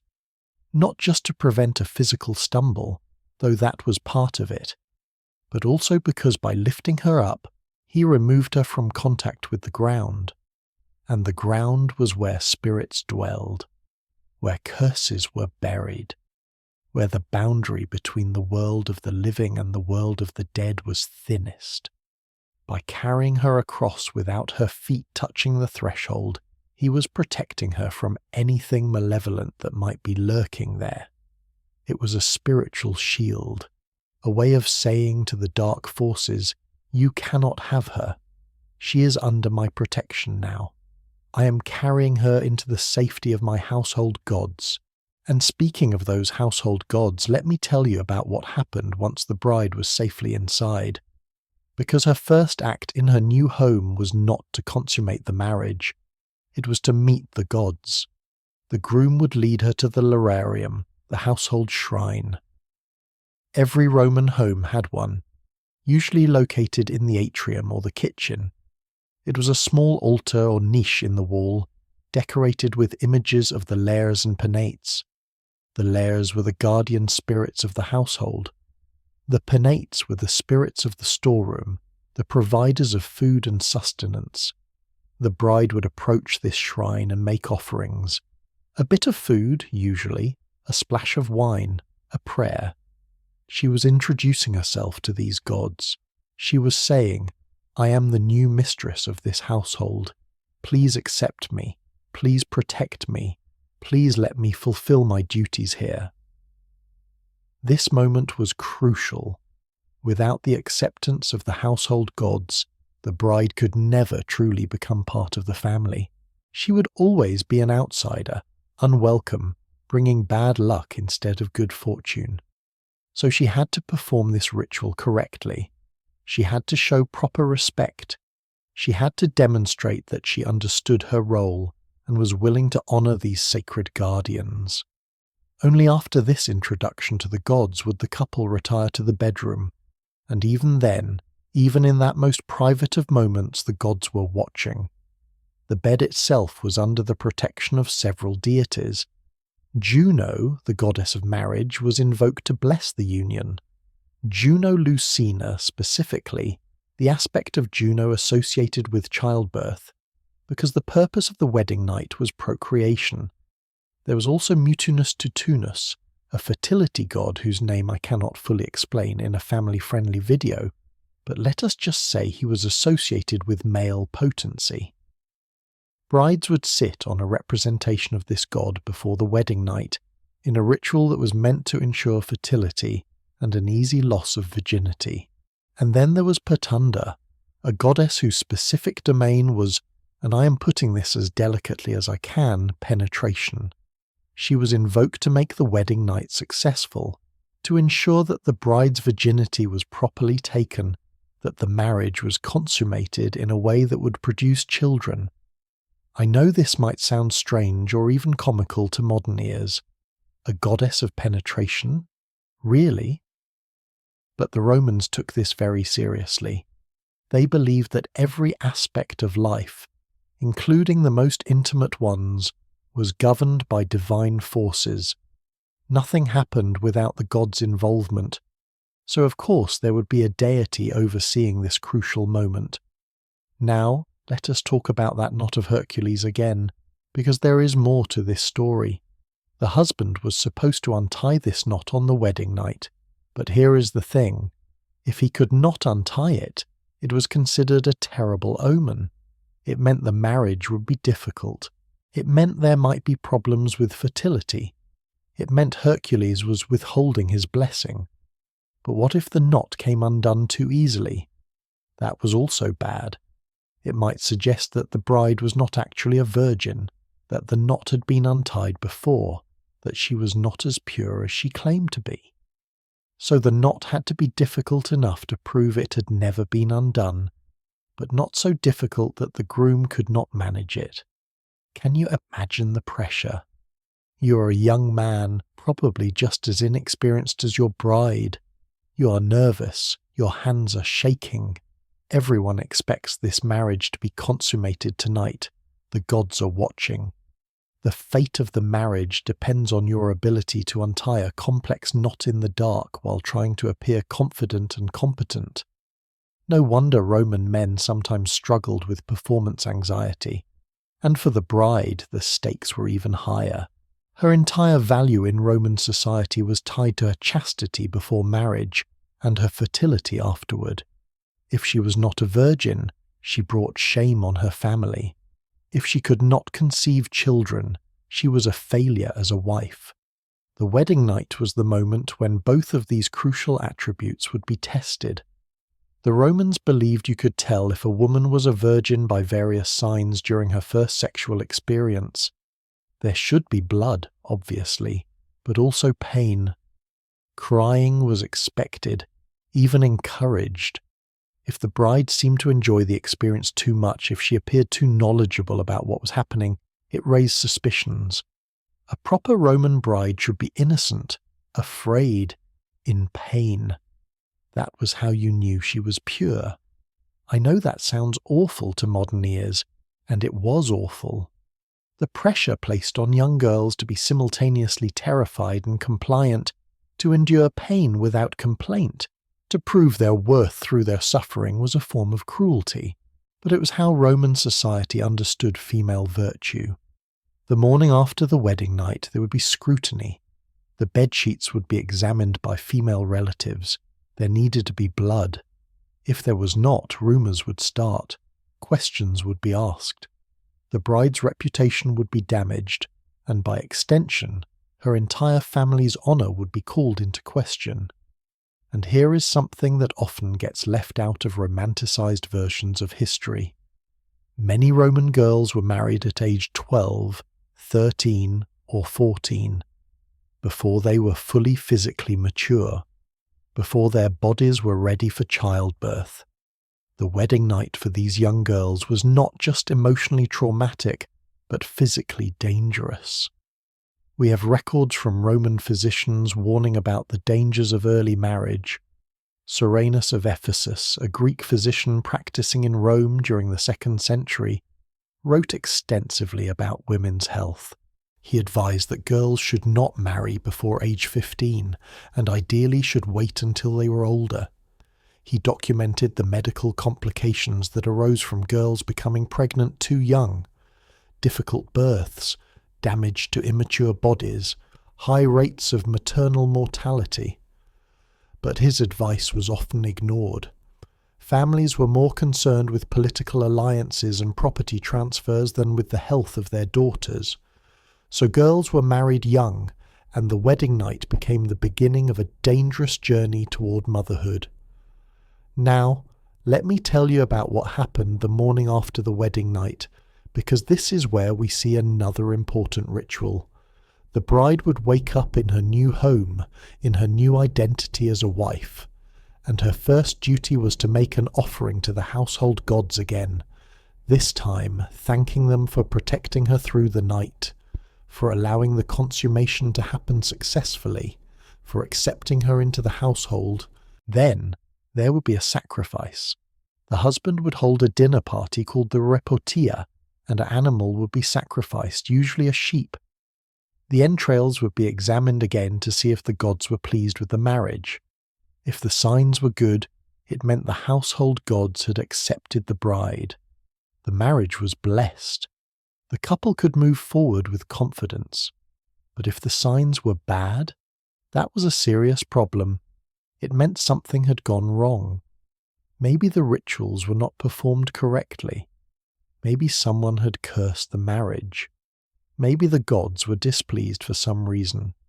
The couple would need to perform additional sacrifices, make more offerings, consult with priests to determine what needed to be done to appease the divine forces. You see, in Roman belief, a marriage was not just a contract between two people, or even two families. It was a contract between humans and gods. The gods had to be involved. They had to approve. They had to provide protection and blessing. Without divine favour, a marriage was doomed to fail. This is such a different understanding of marriage than what we have today. We think of marriage as a personal choice, a private matter between two individuals who love each other. But for Romans, marriage was a cosmic event. It involved families, communities, ancestors, and deities. It required elaborate rituals to navigate safely. And the wedding night was the culmination of all those rituals, the moment when all the spiritual forces came together to either bless or curse the union. And nowhere in any of this, nowhere in all these documented rituals and beliefs and practices, Is there any mention of a lord or official having any right to the bride before the groom? The spiritual logic of Roman marriage simply does not accommodate it. The entire point of the wedding ceremony was to transfer the bride from one household's protection to another's. To have a third party intervene would disrupt the whole process. It would leave the bride stranded in that liminal space, unprotected, spiritually vulnerable. No Roman would risk that, not for any supposed legal right, not for any symbolic gesture. The spiritual consequences would be too severe. You would be inviting disaster, curse, divine punishment. You would be breaking the sacred contract between humans and gods that made civilization possible. So when we understand the actual spiritual framework of Roman marriage, when we see how seriously they took these threshold rituals and protective ceremonies, the myth of prima nocta becomes even more implausible. It is not just that we do not have historical evidence for it. It is that it contradicts everything we know about how Romans understood marriage, spirituality, and the proper relationship between humans and the divine. But this raises an interesting question. If Romans did not practice prima nocta, if the spiritual logic of their marriage customs actually prevented such a thing, then what about the next morning? What about after that dangerous threshold had been crossed and the bride had been safely delivered into her new household? What happened in the days and weeks after the wedding? Because that is when a different kind of danger emerged. Not spiritual danger, but social danger. The danger of gossip, reputation, and family honor. And that is exactly what we need to explore next. You know what strikes me most about all these rituals we've been discussing? It is how much effort the Romans put into protecting the bride during her transition. All those ceremonies, all those prayers, all those apotropaic gestures. They understood that she was vulnerable, exposed, in danger. And yet, when we look at the actual lived experience of Roman women after the wedding night, we see a different kind of vulnerability emerge. Not spiritual vulnerability this time, but social vulnerability, political vulnerability, the kind that comes from being property in a society that valued women primarily for what they could produce, legitimate heirs. Let me tell you about a Roman woman named Clodia Metelli. She lived in the 1st century before Christ during the late Republic. She was born into one of Rome's most prestigious families, the Claudii. She was educated, wealthy, beautiful, and by all accounts remarkably intelligent. The poet Catullus was obsessed with her, wrote passionate poems about her, called her Lesbia in his verses. But here is what is interesting about Clodia. She was married to Quintus Caecilius Metellus Sylla, a prominent politician. When he died, possibly poisoned though that was never proven, Clodia became a widow. And as a wealthy widow with no husband to control her, she suddenly had power, freedom, agency. She could own property. She could conduct business. She could even scandalously have affairs. And Roman society absolutely lost its mind over this. The orator Cicero gave speeches attacking her character. He called her a Medea, comparing her to the mythological sorceress who murdered her own children. He accused her of incest with her brother. He suggested she had poisoned her husband. He painted her as a monster of female sexuality unleashed, a threat to the moral order of Rome. Now, were any of these accusations true? We will never know. But what matters is that they were believable to a Roman audience. Why? Because Roman society was terrified of female sexual agency. A woman who controlled her own body, her own property, her own choices. That was dangerous. That threatened the entire structure of patriarchal power that held Roman civilization together. You see, the Romans had a very specific view of how women should function in society. There were really only 3 acceptable roles for a woman: daughter, wife, or widow, and each of these roles came with strict expectations about behaviour, sexuality, and submission to male authority. A daughter was under the control of her father. Her pater familias, the male head of the household, had near absolute power over her. He decided who she would marry. He controlled her property. He could, in theory though rarely in practice, even execute her if she brought sufficient shame on the family. Her virginity belonged to him until he transferred it to her husband through marriage. A wife was under the control of her husband. In the oldest form of Roman marriage, called manus marriage, the wife literally became the property of her husband. She had no legal identity separate from his. She could not own property. She could not make contracts. She could not testify in court. Her entire existence was subsumed into his household. Now, by the late Republic and into the imperial period, a different form of marriage became more common. This was called sine manu marriage, marriage without the hand. In this arrangement, the wife remained under her father's legal authority even after marriage. She could own property, she had more autonomy, but she was still not truly free. She was still caught between 2 men, her father and her husband, each claiming different forms of authority over her life. The only time a Roman woman had any real independence was as a widow, and even then only if she was wealthy and her male relatives did not interfere too much.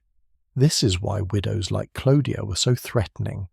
They represented a crack in the patriarchal system, a possibility that women might not actually need male control to function in society. But let us get back to the wedding night and its aftermath, because I want you to understand something crucial. The rituals we have been discussing, all those elaborate ceremonies designed to protect the bride and ensure a successful marriage, they were not really about her well-being, not in the way we might think about it today. They were about ensuring she could fulfill her function in Roman society, which was to produce legitimate children. That is why virginity mattered so much. Not because there was anything inherently valuable about an intact hymen, but because virginity was proof of paternity. If a bride was a virgin on her wedding night, then any child she bore in the subsequent months must be her husband's child. There could be no doubt about the bloodline, no question about inheritance, no possibility that some other man's son might claim the family property. This obsession with paternity, with legitimate heirs, with pure bloodlines, this was the bedrock of Roman family structure. And women's bodies were the battleground where this obsession played out. A woman who was not a virgin at marriage cast doubt on the paternity of all her future children. A woman who committed adultery after marriage polluted the bloodline, introduced bastards into the family, betrayed not just her husband but all his ancestors and all his descendants. The punishment for female adultery in Rome was severe. In the early Republic, a husband could legally kill an adulterous wife. He could also kill her lover, though interestingly the law required him to kill both or neither. He could not just kill the man and spare the woman, or vice versa. It was all or nothing. By the imperial period the laws had changed somewhat. Augustus, the first emperor, introduced legislation called the Lex Julia de Adulteriis Coascendis in 18 before Christ. This law made adultery a criminal matter, not just a family matter. An adulterous woman could be exiled. She would lose her dowry. She would lose her children. She would be legally forbidden from remarrying someone of respectable status. She would be marked, shamed, cast out from polite society. But here is what is fascinating. The law only applied to married women. A married man could sleep with prostitutes, enslaved people, or unmarried women with no legal consequences whatsoever. Adultery was defined as a married woman having sex with any man who was not her husband. A married man having sex with an unmarried woman was not adultery. It was just Tuesday. The double standard was built into the legal code, written explicitly into law. Male sexuality was permitted, even expected, as long as it was directed toward appropriate targets. Women of lower status who could not challenge male authority. Female sexuality was contained, controlled, permitted only within marriage and only for the purpose of producing legitimate heirs. And this brings us to something really important. When we think about prima nocta, when we imagine lords claiming the right to brides, we are often thinking about it as a sexual practice. But what would it actually mean in Roman legal and social terms? If a lord slept with a bride on her wedding night, that bride would no longer be a virgin when her husband touched her. Any child born in the subsequent months could potentially be the lord's child, not the husband's. The paternity would be in doubt. The bloodline would be polluted. The marriage would be fundamentally compromised from the very beginning. This is why the Romans, who were absolutely obsessed with legitimate heirs and pure bloodlines, would never have created such a custom. It contradicts everything they believed about family, inheritance, and social order. Prima nocta is not just unsupported by historical evidence. It is incompatible with Roman values and legal structures. But you know what is supported by historical evidence? Sexual abuse of enslaved women. Let me be very clear about this, because it is important. Roman men, including married men, routinely raped enslaved women. This was not illegal. It was not even considered immoral by most Romans. Enslaved people had no legal rights, no bodily autonomy, no ability to refuse. The historian Kyle Harper, in his book From Shame to Sin, The Christian Transformation of Sexual Morality in Late Antiquity, documents this extensively. He writes about how Roman law explicitly stated that enslaved people could not be raped because they could not legally withhold consent. To Romans, rape was a crime against property or honour, not a crime against the person. Since enslaved people were themselves property, they could not be victims of rape. This is horrifying to us now, and it should be. It was a system of institutionalized sexual violence. Enslaved women lived in constant fear of assault from their masters' sons, their masters' guests. They had no recourse, no protection, no justice. And the children born from these rapes, they were enslaved too. Roman law stated that the legal status of a child followed the mother's status. So if an enslaved woman was raped by her master and became pregnant, that child, even though it was the master's biological child, was enslaved. It was property. It could be sold, beaten, worked to death, or sexually abused in turn.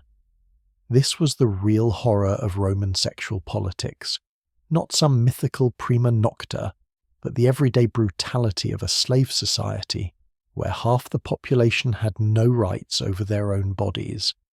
And here is what makes this even more complicated. Some of these enslaved women who bore their masters' children were eventually freed. They became freed women, libertae. Their children, if born after manumission, were free citizens. Over generations, the descendants of enslaved people could rise to become wealthy, powerful, even respectable members of Roman society.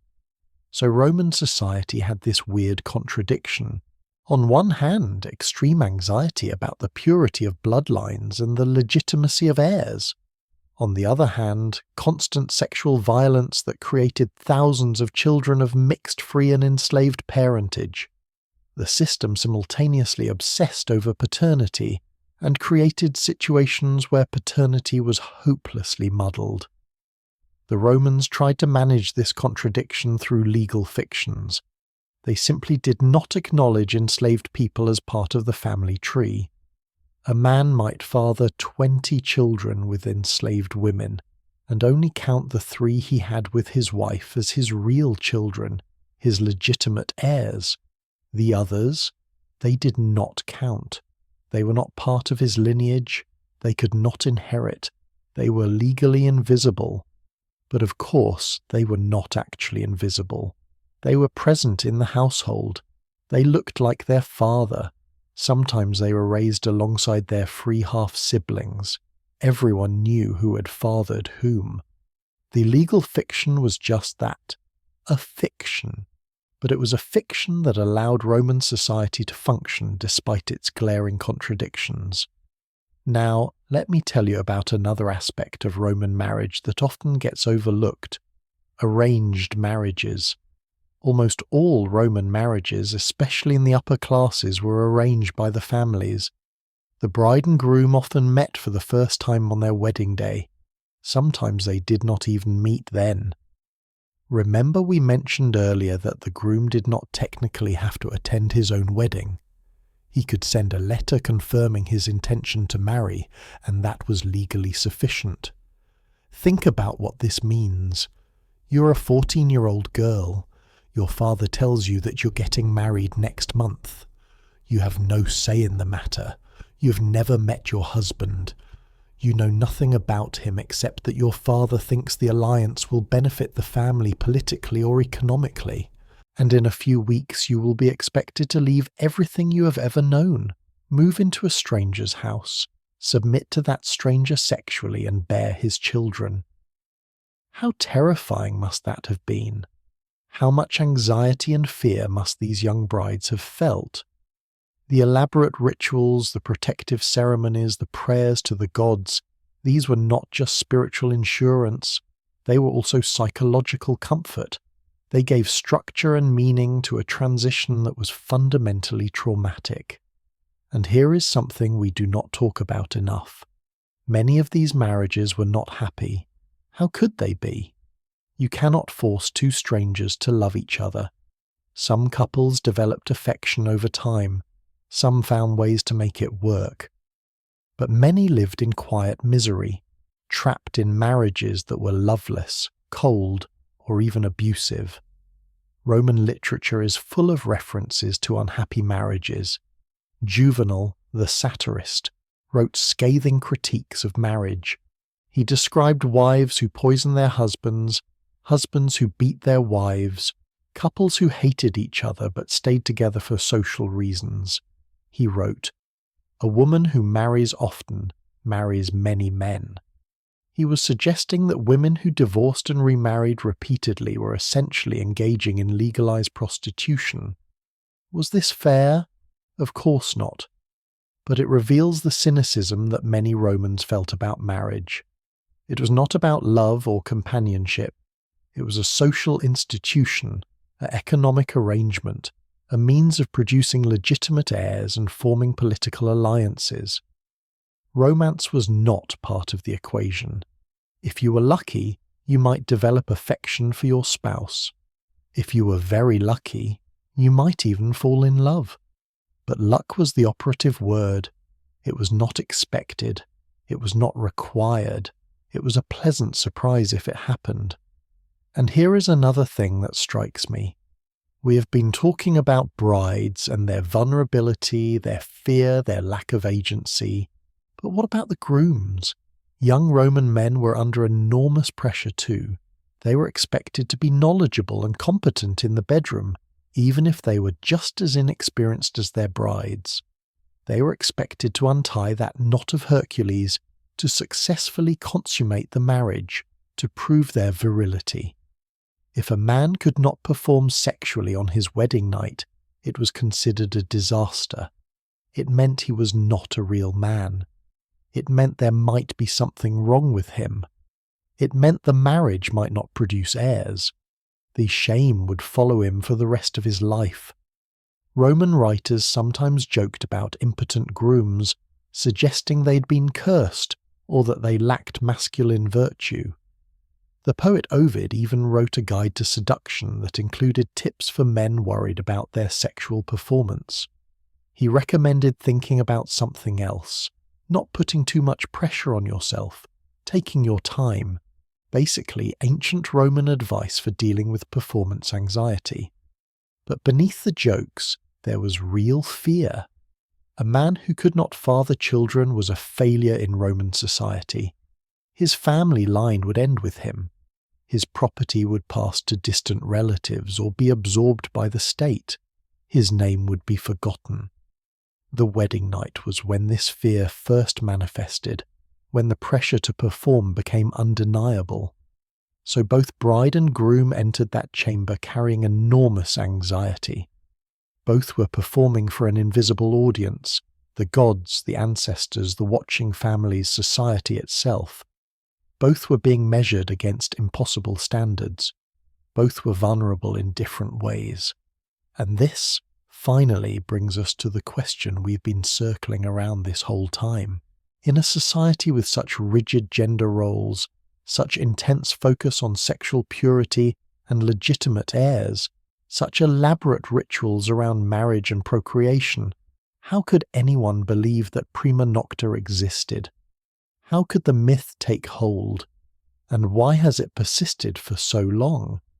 Because the answer to that question reveals something profound about power, about how societies use sexual morality to control people, and about what happens when these control mechanisms start to break down.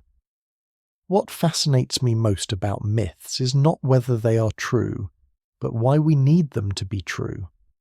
What psychological or social purpose do they serve? Why does a story, even a false story, resonate so deeply that it survives for thousands of years? The myth of prima nocta is not just a historical curiosity, it is a mirror. And when we look into that mirror, what we see reflected back is not ancient Rome or medieval Europe. What we see is ourselves, our fears, our anxieties, our understanding of power and its abuse.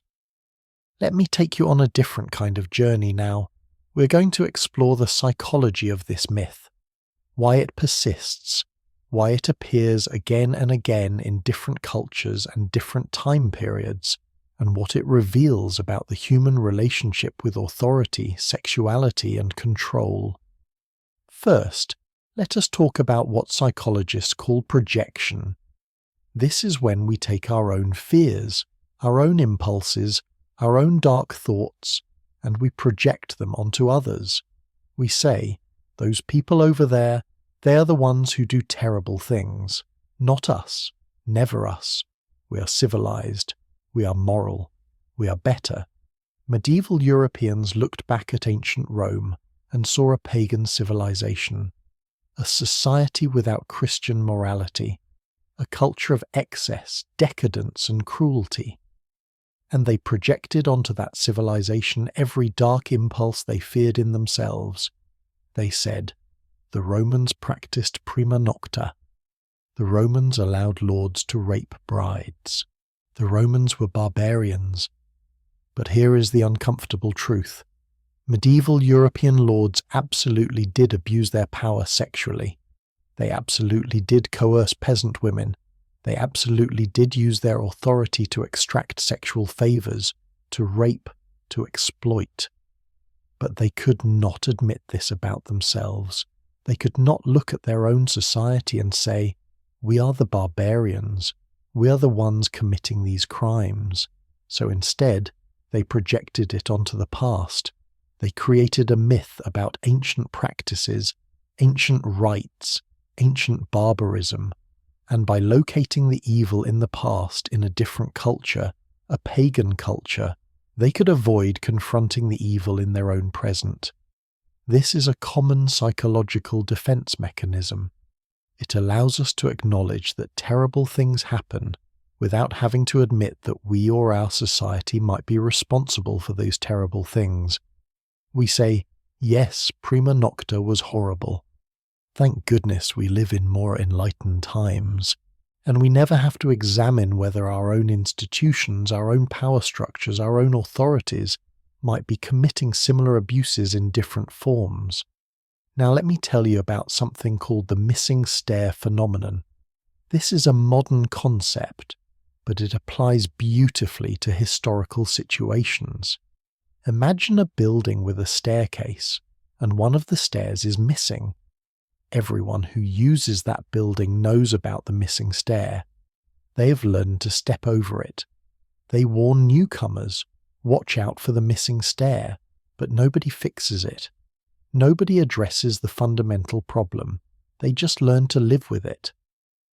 In social situations, a missing stair is a person who everyone knows is dangerous, but nobody confronts.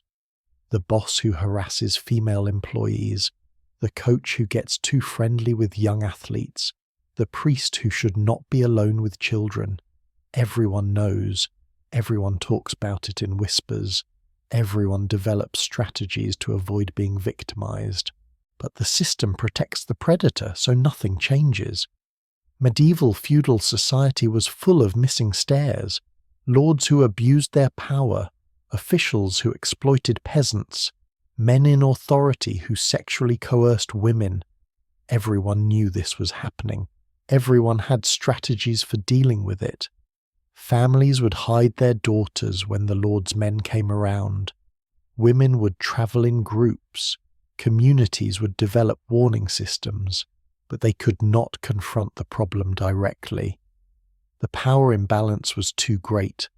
The lord controlled their land, their livelihood, their lives. Challenging him directly could result in eviction, violence, death. So they learned to step over the missing stair. And here is where the myth becomes useful. By creating a story about an ancient legal right, by codifying the abuse as prima nocta, communities could talk about the problem indirectly. They could say, this is not just our lord being a criminal. This is an ancient custom. This is the way things have always been. We're not being singled out for abuse. This is just how the world works. It is a form of collective rationalization. The myth makes the abuse comprehensible, even predictable, and there is a strange comfort in that, even though the situation remains horrible. At least you can understand it. At least you can name it. At least you can develop strategies for dealing with it. But notice what the myth does. It shifts responsibility. If prima nocta is an ancient rite, a legal custom, then the lord is not a criminal. He is just exercising his rights. The blame shifts from the individual perpetrator to the system, to history, to tradition. And traditions are hard to fight. How do you revolt against something that has supposedly existed for 1,000 years? This is why power structures love myths and traditions. They legitimize what would otherwise be recognized as abuse. They make the intolerable seem inevitable. They transform crimes into customs. Let me give you a more modern example to illustrate this point. In the military, there is a long history of sexual assault and harassment. For decades, this was treated as just part of military culture. Boys will be boys. It has always been this way. If you cannot handle it, you should not have joined. The abuse was rationalized, normalized, turned into a tradition that victims were expected to tolerate. It took enormous effort, years of activism, congressional investigations, policy changes, cultural shifts, to even begin addressing this problem. And we are still not there yet. The missing stair is still there. People are still being victimized. But at least now we can name it as abuse rather than tradition. The myth of prima nocta served a similar function in medieval society. It named the abuse. It made it discussable. But it also normalized it, made it seem like an inevitable part of the social order rather than a crime that should be punished. Now let us talk about another psychological function of this myth. It is about male anxiety and competition. Notice how in every version of the prima nocta story, the real victim is not presented as the bride. It is the groom, his humiliation, his inability to protect his wife, his powerlessness in the face of aristocratic authority. This reveals something important about patriarchal power structures. They are not just about men dominating women. They are also about establishing hierarchies among men, about some men dominating other men, about wealthy men asserting their superiority over poor men, about powerful men reminding less powerful men of their place in the social order. And how do you most effectively humiliate a man in a patriarchal society? You violate what he considers his property. You take his woman. You demonstrate that he cannot protect what is supposedly his. You emasculate him by showing that his masculinity, his authority, his ownership is contingent on your permission. This is why the prima nocta myth focuses so heavily on the groom's humiliation. The bride is almost absent from the story. She is an object, a prize, a symbol. But the real drama is between two men, the powerful lord and the powerless peasant. The lord is saying, I can take what is yours. You cannot stop me. Your marriage, your wife, your future children, all exist only because I allow them to exist. It is psychological warfare. It keeps peasant men in their place not through direct violence, though that was always an option, but through humiliation and the threat of humiliation. And because sex is involved, because masculine pride is involved, the humiliation cuts deeper than almost any other form of domination. Have you ever noticed how many historical atrocities involve sexual violence? Rape as a weapon of war, sexual mutilation of enemies, public sexual humiliation of the defeated.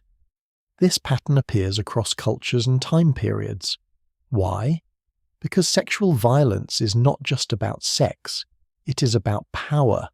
It is about breaking the spirit of your enemy by attacking what is most intimate, most sacred, most fundamental to their identity. The prima nocta myth encapsulates this perfectly. It is not really about lords wanting to sleep with peasant brides. It is about demonstrating absolute power, about reminding the lower classes that they own nothing, not even their own bodies, not even their most intimate relationships. Everything exists at the pleasure of those in authority. But here is where it gets really interesting. The myth is also used by those in power to control each other. Let me explain. In feudal society, there was constant tension between different levels of authority. The king and his nobles, the nobles and their vassals, the church and the secular authorities. Everyone was jockeying for position, trying to expand their power, trying to prevent others from expanding theirs. One way to discredit a rival was to accuse them of excessive cruelty, of abusing their authority, of practicing customs that violated moral norms. So nobles would spread stories about how the king claimed prima nocta. The church would spread stories about how secular lords practiced it. Rivals would accuse each other of this ultimate abuse of power. These accusations served multiple purposes. They damaged the rival's reputation. They positioned the accuser as more moral, more restrained, more fit to hold power. And they set limits on what was considered acceptable behavior. If everyone agreed that prima nocta was too far, then anyone who practiced it, or was even accused of practicing it, could be challenged, potentially overthrown, replaced by someone who promised to be more moderate. So the myth became a weapon in political struggles, a way to police power, a way to say, you've gone too far, you've violated the unwritten rules, you've lost your moral authority to lead. This explains why we find so many references to prima nocta in times of political upheaval. During the Protestant Reformation, when religious authority was being challenged, during the Enlightenment, when monarchical authority was being questioned, during peasant revolts, when economic relationships were being contested. The myth appears when existing power structures are under threat. used by reformers to argue for change. Voltaire used it this way, as we discussed earlier. He wrote his play about prima nocta not because he necessarily believed it had ever happened, but because it was a perfect symbol for everything wrong with aristocratic privilege. He was saying, this is what unchecked power looks like. This is where absolute authority leads. We need to limit power, create accountability, establish rights that even nobles must respect.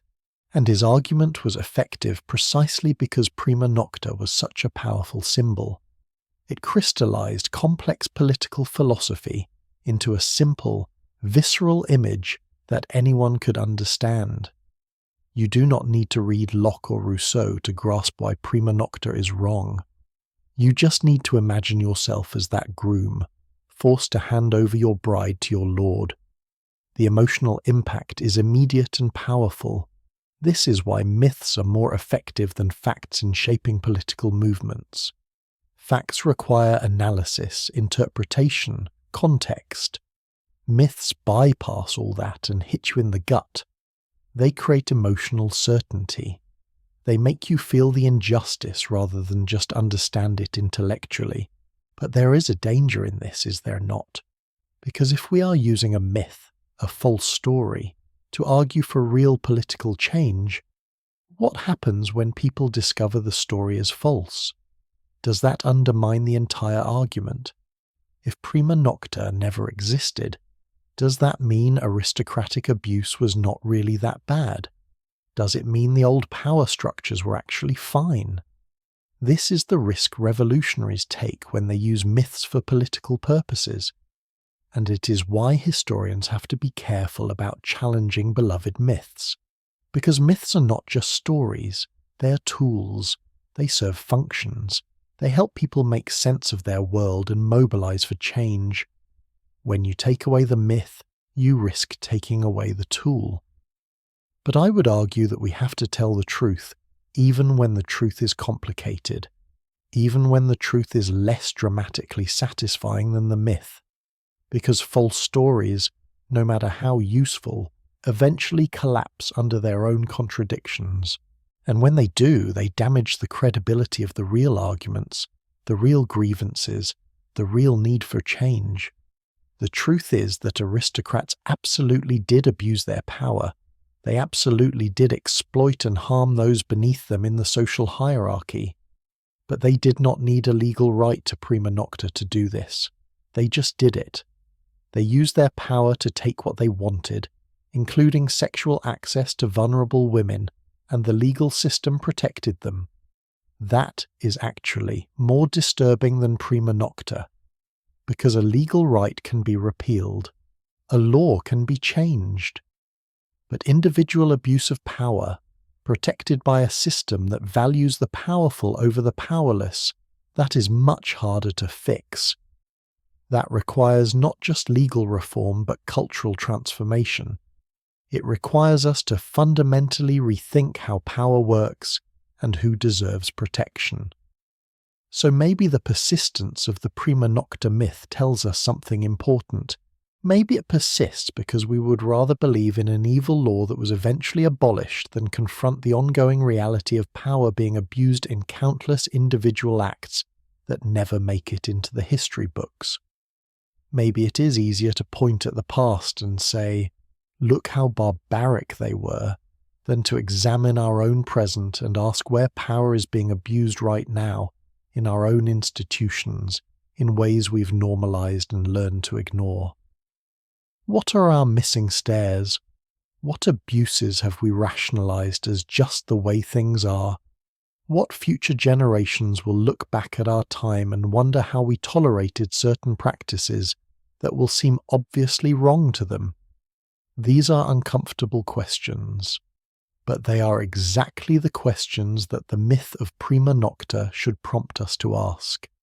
And that leads us to something even more profound about how we understand history, memory, and the stories we tell ourselves about power. Something powerful happens when a myth collides with reality. When people who have been told a story their entire lives suddenly discover it might not be true. Some cling to the myth even harder, others feel betrayed. But a few, a precious few, start asking deeper questions. Not just, is this story true, but why did we believe it, and what does our belief reveal about us? This is where history stops being about the past and starts being about understanding ourselves. Let me tell you about a moment in history when the prima nocta myth was not just discussed, but actually weaponized for revolution. Catalonia, northeastern Spain, the late 15th century. This is one of the very few places where something resembling the practice might have actually happened, and the story of what happened there reveals everything we need to know about power, resistance, and how myths become reality. The peasants of Catalonia in the 1400s were among the most oppressed in Europe. They were not just poor, they were trapped in a legal status called remensa, which literally means redemption. They were bound to the land. They could not leave without their lord's permission. They could not marry without permission. They could not even die without their families paying a death tax to the lord.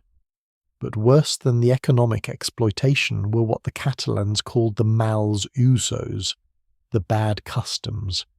These were 6 specific practices that lords claimed as their rights over the remensa peasants. And these practices were designed not just to exploit but to humiliate, to break the spirit, to remind peasants every single day that they were not fully human in the eyes of the law. One of these males usos was called cogutia. This gave the lord the right to demand that peasants stand guard outside his manor all night, in all weather, for no pay, just standing there in the cold and rain because the lord commanded it. Pure humiliation. Another was called exorquii. When a peasant died without a legitimate heir, the lord could take everything, the entire estate, leaving the family destitute. Even if there were children, if they were born outside of marriage, they did not count. The lord took it all. A third was called intestia. If a peasant died intestate without a will, again the lord took everything. So peasants had to pay lawyers and scribes to write wills, adding another expense to already crushing poverty. But the 2 males usos that are most relevant to our story were called arsina and firma de spoli.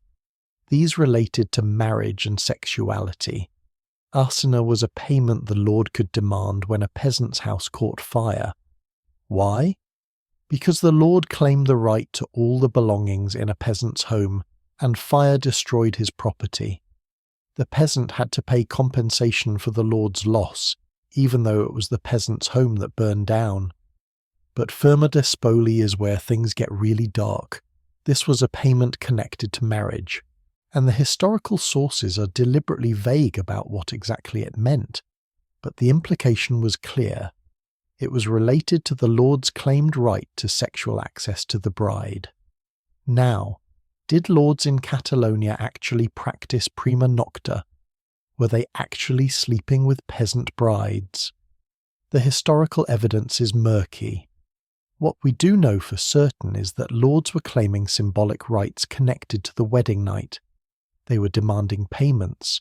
They were performing humiliating rituals. And they were using the threat of sexual violence to terrorize and control the peasant population.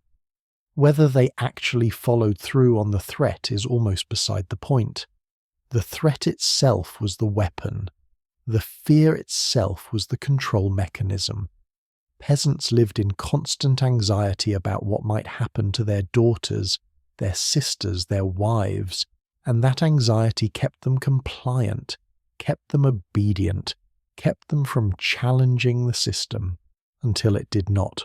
In 1462, the remensa peasants of Catalonia rose up in revolt. This was not a spontaneous explosion of rage. This was organized resistance that had been building for decades. Peasant communities had been secretly meeting, coordinating, pooling resources. They had been lobbying the king, appealing to the church, trying every legal avenue to end the males' ouzos. When those legal avenues failed, when it became clear that neither king nor church would protect them from their lords, they took up arms, and what followed was brutal. Years of warfare, villages burned, people on both sides killed.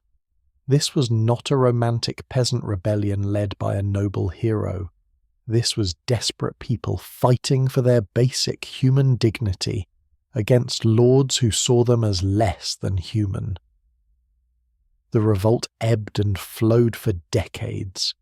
Sometimes the peasants gained ground, sometimes they were crushed, but they never gave up, because they were fighting for something more important than money or land. They were fighting for the right to control their own bodies, their own families, their own lives. Finally, in 1486, King Ferdinand II issued the Sentencia Arbitral de Guadalupe. This was a royal decree that abolished the males usos, all 6 of them, including firma despoli. The peasants had won. But here is what is fascinating about this document. It never explicitly mentions prima nocta, or the right of the first night. What it says is that lords had been claiming evil customs that violated human dignity and Christian morality. It condemns sexual exploitation without naming it specifically. Why? Because admitting that prima nocta existed, even to abolish it, would legitimize the practice.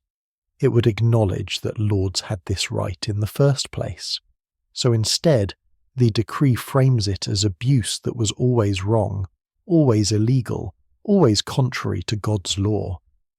The peasants did not win the right to be free from prima nocta.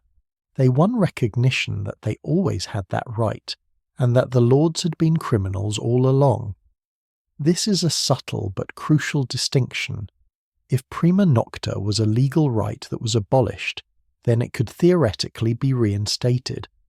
But if it was always an abuse, always a crime, then it can never be legitimate no matter what laws future rulers might try to pass.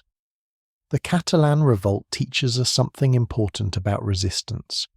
These peasants did not have money, they did not have weapons, they did not have powerful allies. What they had was solidarity, determination, and a moral clarity that their cause was just. They knew that what was being done to them was wrong, even if the law said it was legal, and they were willing to risk everything to change that law. But it also teaches us about the complexity of historical truth, because after the revolt, as the story spread across Europe, it got simplified, it got mythologized. People started saying that Catalan lords had practiced prima nocta for centuries, and brave peasants had abolished it. The nuance disappeared. The ambiguity vanished. What had been a murky situation of threatened sexual violence, symbolic rituals, and economic exploitation became a clean narrative. Evil lords claiming an ancient right, noble peasants fighting for freedom. And that mythologized version of the story became evidence for prima nocta existing in other places and other times. Writers would say, well, it happened in Catalonia, so it must have happened in France, in Germany, in England, in ancient Rome. One confirmed case, or what people believed was a confirmed case, became proof of a universal practice. This is how myths grow. A kernel of truth, maybe even just a kernel of rumor or possibility, gets amplified, repeated, elaborated upon, until it becomes an established fact that everyone knows. And once everyone knows it, once it is common knowledge, questioning it seems ridiculous. Of course, prima nocta existed. Everyone knows that. It is in all the history books, except it is not. Not really. What is in the history books are references to the myth, discussions of the legend, analysis of the story. But actual documented cases, those are vanishingly rare. Catalonia might be one. but even that is not clear-cut. Let me tell you about another case that people often cite as evidence. Scotland in the late Middle Ages. As we mentioned before, the historian Hector Bose wrote about a king of Venus instituting prima nocta. But we also established that a Venus never existed. Bose made him up. However, there is another Scottish reference that seems more credible. In the 15th century, during the reign of King James I of Scotland, there were complaints about a custom in some Highland regions where lords claim certain rights over brides. But when you read the actual documents, what they describe is not prima nocta. What they describe is a payment called mercheta or merchetum. Mercheta was a fee that peasants paid to their lord when they got married. It was framed as compensation for the lord losing the labour of a female serf who would now be working for her husband's household instead of her lord's household. Or sometimes it was described as payment for permission to marry, since serfs technically needed their lord's consent for major life decisions. Now, was this exploitative? Absolutely. Was it a way for lords to profit from their peasants' marriages? Yes. But was it prima nocta? No. It was a tax. An unjust tax, an oppressive tax, but a tax nonetheless. Not a sexual practice. However, over time the distinction blurred. People started claiming that mercheta was actually payment to avoid prima nocta, that peasants were buying their way out of the lord's right to the first night. And this interpretation, despite having no basis in the original documents, became the accepted explanation. Why did this happen? Why did people choose the more salacious explanation over the more mundane one? I think it is because taxes are boring and sexual exploitation is dramatic. A story about peasants paying marriage fees does not fire the imagination. But a story about peasants desperately buying their way out of a horrifying sexual custom, that is compelling. That is memorable. That is the kind of story that gets repeated. And here is the thing about stories. Once they start circulating, they take on a life of their own. Each retelling adds a detail. Each version becomes a little more specific. Before long, you have people claiming that their great-great-grandfather personally knew someone who had to pay to avoid prima nocta. The story becomes family lore. It becomes local history. It becomes truth, even though it started as speculation or misinterpretation. This phenomenon is not unique to prima nocta. It happens with all kinds of historical myths. The idea that medieval people thought the earth was flat. Myth. The idea that Vikings wore horned helmets. Myth. The idea that corsets routinely broke women's ribs. Mostly myth. The idea that people in the past lived to only 30 or 40 years old on average? Misleading, because that average includes high infant mortality. Historians spend a lot of time debunking these myths, and it is frustrating work because myths are so much stickier than facts. You can present all the evidence in the world, and people will still believe the myth because it is more interesting, more emotionally satisfying, more aligned with what they already think about the past. But why do we want to believe these myths? Why are we invested in seeing the past as more brutal, more barbaric, more alien than it actually was? I think there are a few reasons. First, it makes us feel superior. We can look back and say, thank goodness we do not live in those terrible times. We are so much more civilized now. It is reassuring. Second, it simplifies history. Real history is complicated, ambiguous, full of contradictions. Myths are clean. They have clear villains and heroes. They have simple moral lessons. They are easier to understand and easier to remember. Third, myths serve our present-day political and social agendas. We use stories about the past to make arguments about the present. If we want to argue that traditional authority structures are oppressive, prima nocta becomes perfect evidence. If we want to argue for women's rights, prima nocta demonstrates how badly women were treated. The myth is useful, so we keep it alive. But here is what we lose when we choose myth over reality. We lose the opportunity to understand what actually happened. We lose the chance to see how people in the past actually lived, actually thought, actually resisted oppression. We trade complex human stories for simple morality tales, and in the process, we learn less than we could about both the past and ourselves.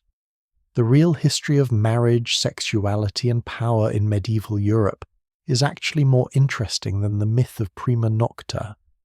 It is a story of constant negotiation between different levels of authority, of peasants finding creative ways to resist exploitation, of women navigating impossible situations with intelligence and courage, of societies slowly, painfully, evolving toward greater recognition of human rights and dignity. That real history does not have the dramatic punch of prima nocta, but it has something more valuable. It has truth, and truth, even complex and uncomfortable truth, is what we need if we want to actually understand the past rather than just use it as a prop for our present-day arguments.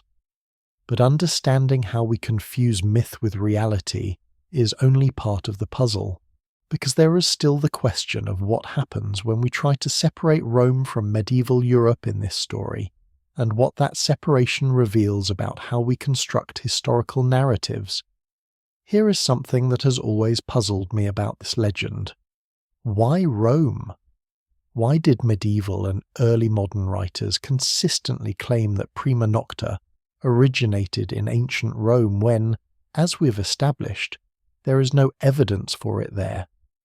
Why blame a civilization that fell nearly 1,000 years before most of these stories were written? The answer to that question reveals something profound about how societies use the past to make sense of the present. And it all comes down to a concept I call historical scapegoating. Think about it from a medieval perspective.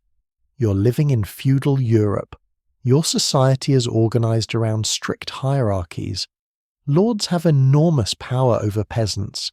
The church has enormous power over everyone. And both institutions claim this power comes from God, from natural law, from the eternal order of things. To challenge these power structures is to challenge the very foundation of your world. But you see injustice. You see lords abusing their authority. You see peasants suffering. You see women being exploited. And you want to criticize this. You want to say something is wrong here. But how do you do that without challenging the entire system? How do you say the powerful are behaving badly without saying that the structure of power itself is bad? You blame it on the pagans. Specifically, you blame it on the Romans. Because ancient Rome occupies this fascinating dual position in medieval European consciousness. On one hand, Rome is admired. Roman law, Roman engineering, Roman literature. The Church itself is centered in Rome.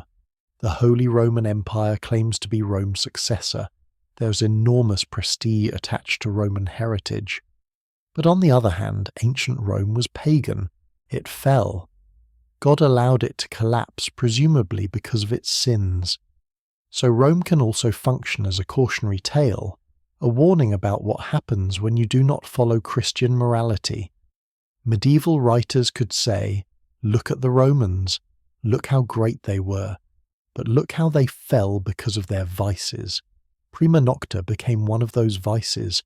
Writers would claim, the Romans practiced this evil custom.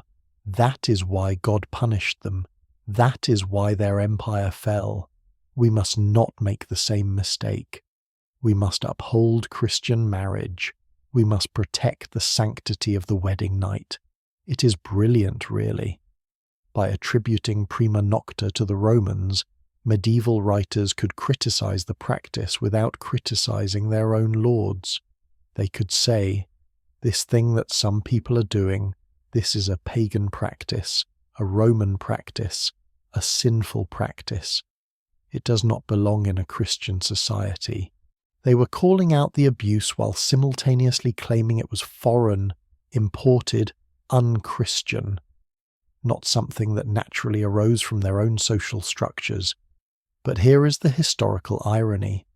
Roman society was actually more protective of marriage than medieval feudal society in many ways. Let me explain what I mean. Rome had extensive legal codes governing marriage.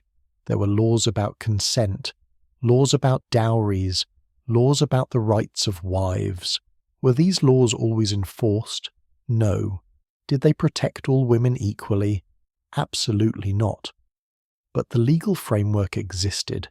In contrast, feudal society was based on personal relationships and local customs. There was far less codified law. The Lord's word was law on his land. If he abused his power, there was often no legal recourse. The very structure of feudalism gave local lords more arbitrary power than Roman officials had possessed. So medieval writers were projecting their own society's problems onto Rome. They were saying, "We have this problem of lords abusing power. It must come from somewhere. It must have originated in the pagan past. Because we are Christians, we would never create such a system ourselves." This is classic scapegoating, taking your own faults and projecting them onto an external target. The target can be another culture, another time period, another religion. The point is to say, the problem is not us. The problem is them. We are the victims of their bad influence. If we can just purge their influence, we will be pure again. But there is a specific reason why Rome made such a perfect scapegoat, and it has to do with the fall of the Western Roman Empire in 476. That event haunted medieval Europe. Here was the greatest civilization the world had ever known, or so they believed. It had conquered most of the known world. It had built roads, aqueducts, cities. It had created a system of law and government that seemed eternal, and then it fell. Barbarian invasions, internal decay, economic collapse, political fragmentation. Within a few generations, most of the learning, technology, and social organization of Rome had been lost. Europe descended into what we now call the Dark Ages, though historians hate that term because it is oversimplified. Medieval people looked back at Rome with a mixture of awe and horror. They lived in the ruins of Roman cities, they used Roman roads, they studied Roman texts, but they also saw themselves as fundamentally different from Rome, better than Rome, because they were Christians and the Romans had been pagans. So they developed a narrative. Rome fell because of its sins, pride, decadence, sexual immorality, cruelty, all the vices that medieval Christianity warned against, and prima nocta fit perfectly into this narrative. It was sexual. It was about the abuse of power. It represented everything that was wrong with pagan society. By claiming Romans practiced prima nocta, medieval writers were doing several things at once. They were explaining Rome's fall. They were warning their contemporaries about the dangers of sin. They were criticizing current abuses by attributing them to pagan influence. And they were positioning Christianity as the solution, the force that had ended such barbaric practices. Except, of course, prima nocta had not ended, if it had ever existed in the first place. Lords in Christian Europe were doing exactly what they claimed pagan Romans had done. But by attributing the practice to Rome, they could maintain the fiction that Christianity had solved the problem, even as the problem continued. Now, let me tell you about an interesting historical irony. Roman law actually had strong protections against rape and sexual coercion. The Lex Julia Divii, passed under Augustus, made rape a capital crime. That means punishable by death. And this applied even if the victim was an enslaved person, at least in theory. Of course, enforcement was another matter. Wealthy men could often escape punishment, Social status mattered enormously. But the law existed. The principle was established. Rape was legally recognized as a serious crime. In contrast, medieval law was much murkier on this subject.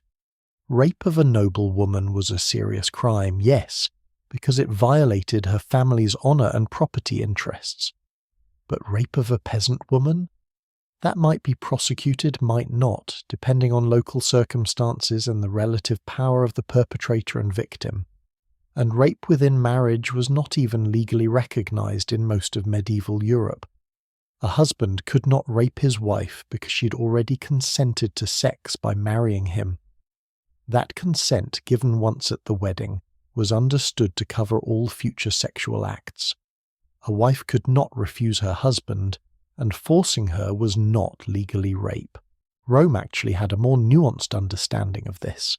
There were legal discussions about whether a wife could refuse her husband, whether there were circumstances where marital sex became coercion. These discussions did not always protect women in practice, but they acknowledged the complexity of the issue. So when medieval writers blamed Romans for sexual barbarism, they were actually projecting medieval attitudes backward onto a society that was, in some ways, more legally sophisticated about these issues. But here is where it gets really interesting. The myth of prima nocta being a Roman practice served another important function. It helped justify the Norman conquest of England in 1066. Let me explain this connection because it is not immediately obvious. William the Conqueror, Duke of Normandy, invaded England and defeated the Anglo-Saxon King Harold at the Battle of Hastings.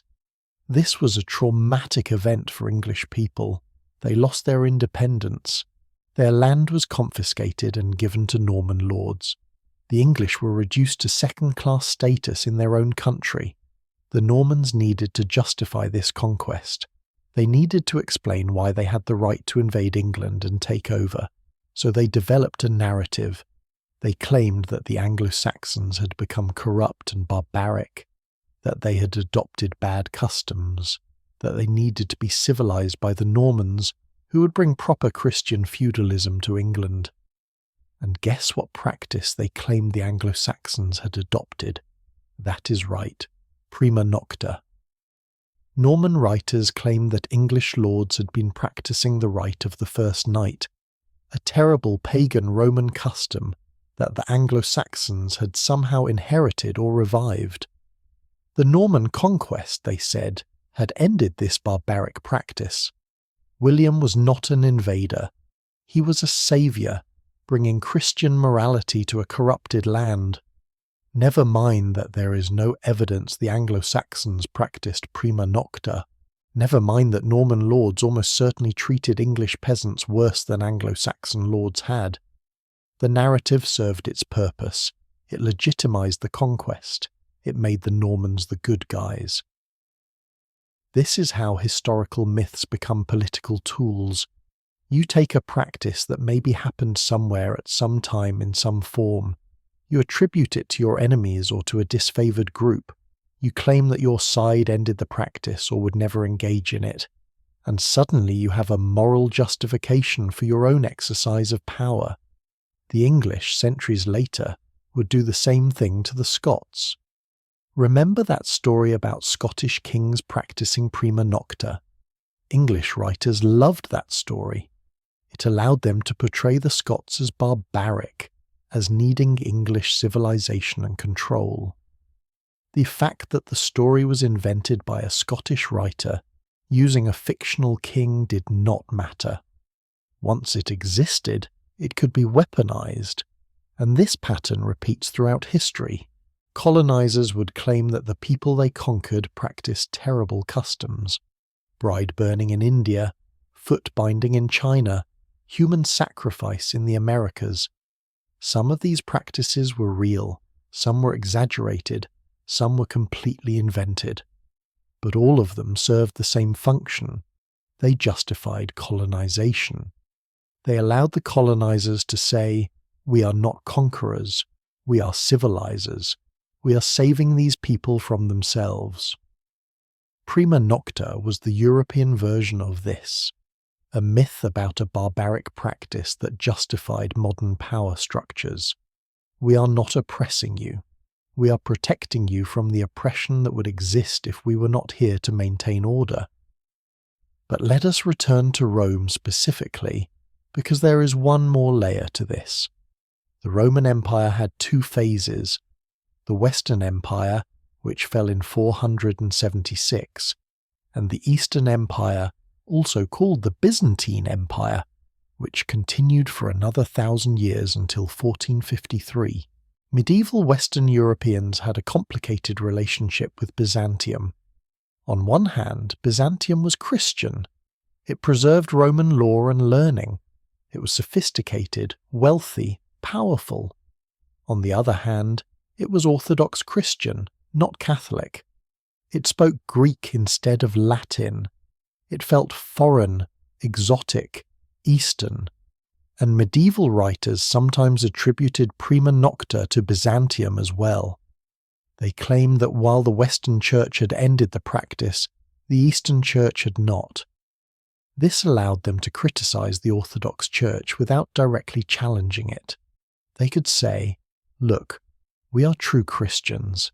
We ended this barbaric practice.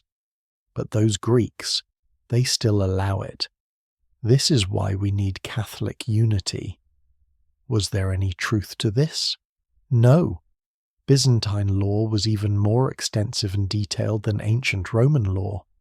There are thousands of pages of Byzantine legal codes preserved. None of them mention anything resembling prima nocta. But the myth served a purpose. It reinforced Western superiority. It justified the split between Eastern and Western Christianity. It made the Catholics the heroes of the story. Do you see the pattern? Prima nocta is always something that other people do. The pagans, the barbarians, the foreigners, the people who are not us. We would never do such a thing. We are civilized. We are moral. We are the ones who ended the practice. Except the evidence suggests that if anyone was doing anything like prima nocta, it was the very people making these claims. Medieval European lords, not ancient Romans, not Byzantines, not Anglo-Saxons or Scots or Greeks, but the Christian feudal lords of France, England, Germany and Spain who were projecting their own sins onto everyone else. This is what I mean by historical scapegoating. It is not just about misunderstanding the past. It is about deliberately misrepresenting the past to serve present purposes, to justify power, to deflect criticism, to make yourself the hero of a story where you are actually the villain. And once these false narratives become established, they are incredibly hard to dislodge, because they are not just historical claims, they are foundational myths. They are part of how societies understand themselves, their origins, their identity. Challenging the myth means challenging the identity, and people do not like that. They would rather believe a comforting lie than an uncomfortable truth. So Rome gets blamed for prima nocta not because Romans practiced it, but because blaming Rome allows medieval and modern Europeans to avoid confronting their own history of sexual violence and exploitation. It is easier to say, this is a Roman thing, a pagan thing, a thing from the barbaric past. It is much harder to say, this is our thing. This is what Christian society created. This is what feudalism produced. This is what we did. But confronting that harder truth is exactly what we need to do if we want to understand not just what actually happened, but why the myth exists in the first place. Now we come to perhaps the most uncomfortable part of our journey, because once we clear away the myth, once we stop blaming ancient Rome for something it probably did not do, we have to confront what actually happened. The real horrors. Not the legendary ones, but the documented ones. The practices that are so disturbing that in some ways it is easier to focus on a mythical prima nocta than to look directly at the historical reality of how women and children were treated in both Roman and medieval societies. Let me be direct with you. The truth that history tried to hide was not a ceremonial rite of the first night. It was something far more insidious and far more widespread. It was the everyday, normalized, legally sanctioned exploitation of women and girls across all levels of society. And the most disturbing part, much of it was not even considered wrong at the time, it was just how things were. Let us start with something we have touched on but need to examine more closely: child marriage. In ancient Rome, girls were considered ready for marriage at age 12. 12 years old. Think about that for a moment. A child who in our society would be in middle school was considered old enough to marry, to have sex, to bear children. The poet Ovid, writing during the reign of Augustus, casually mentions that the ideal age for marriage is when a girl reaches her early teens.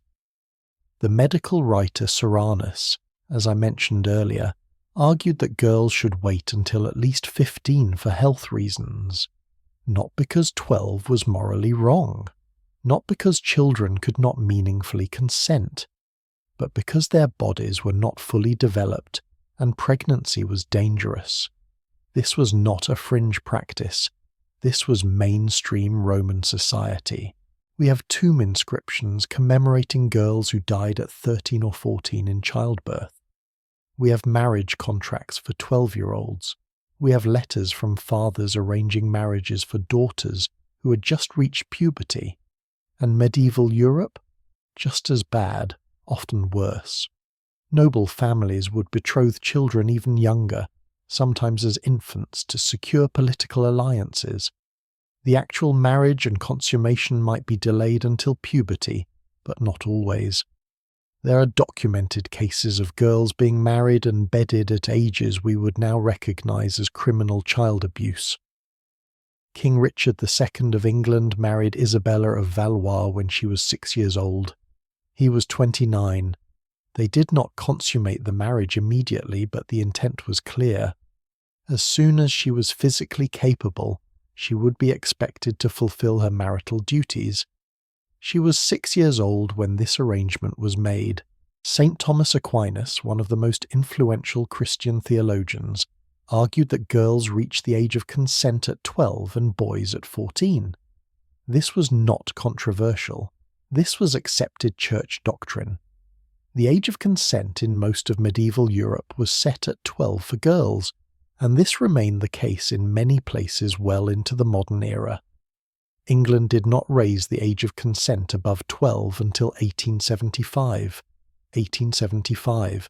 That is less than 150 years ago.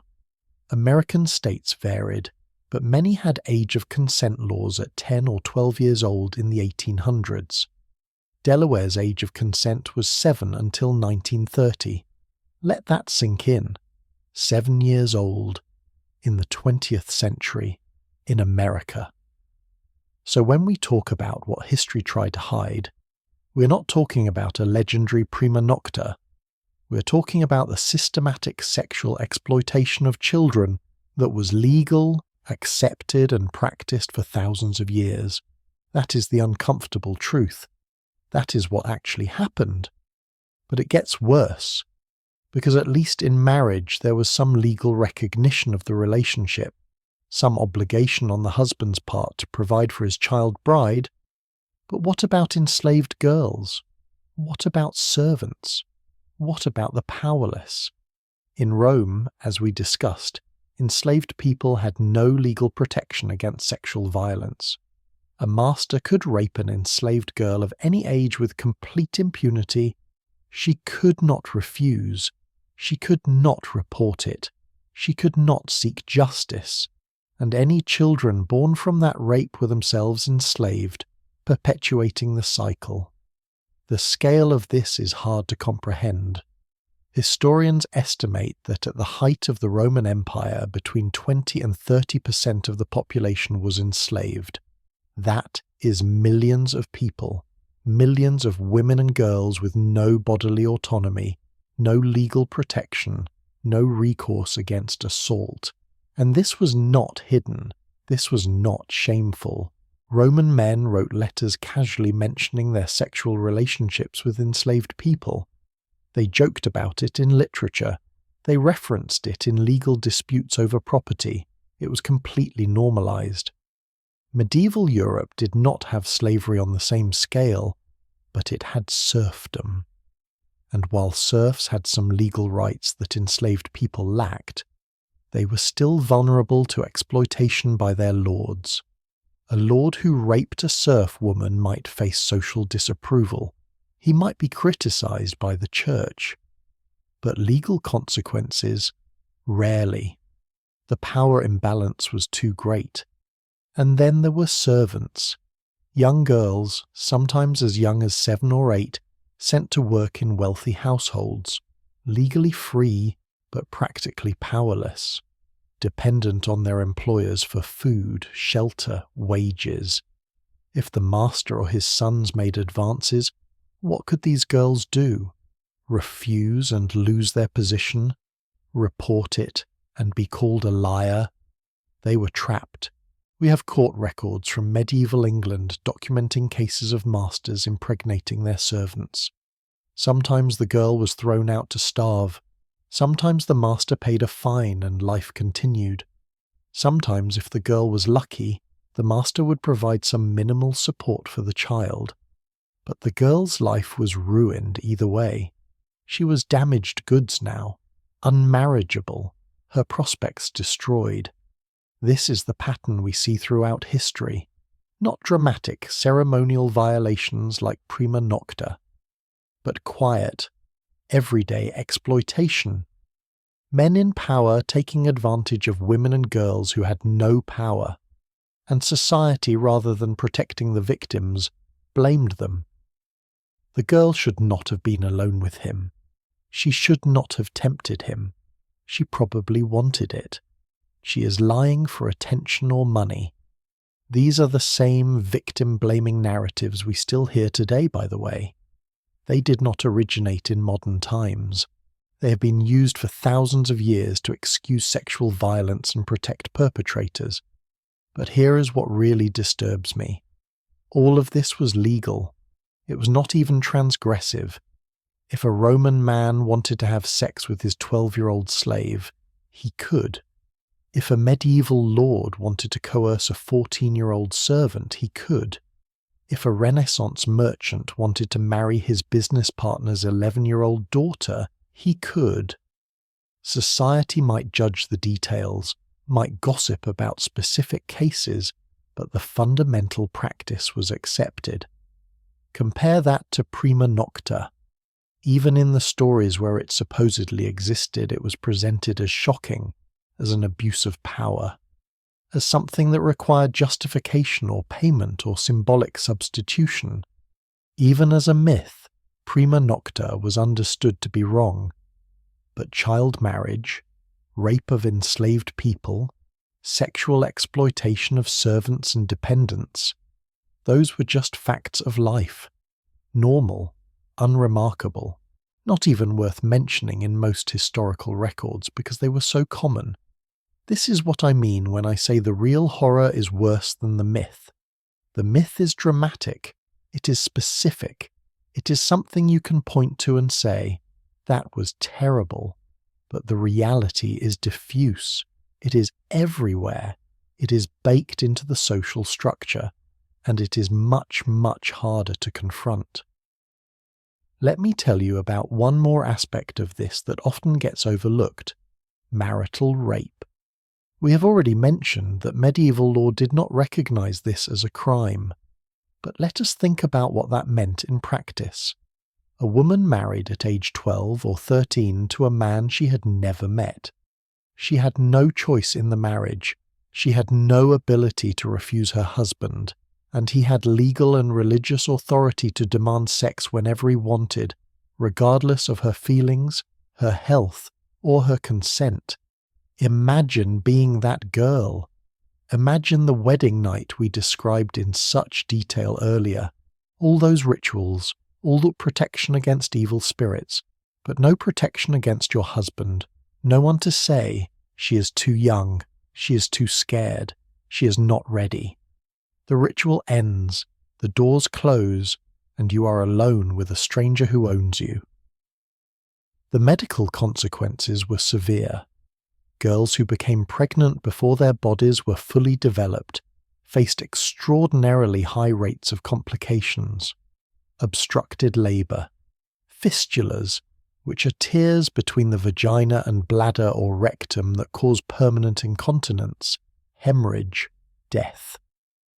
Maternal mortality was one of the leading causes of death for young women in both Roman and medieval times.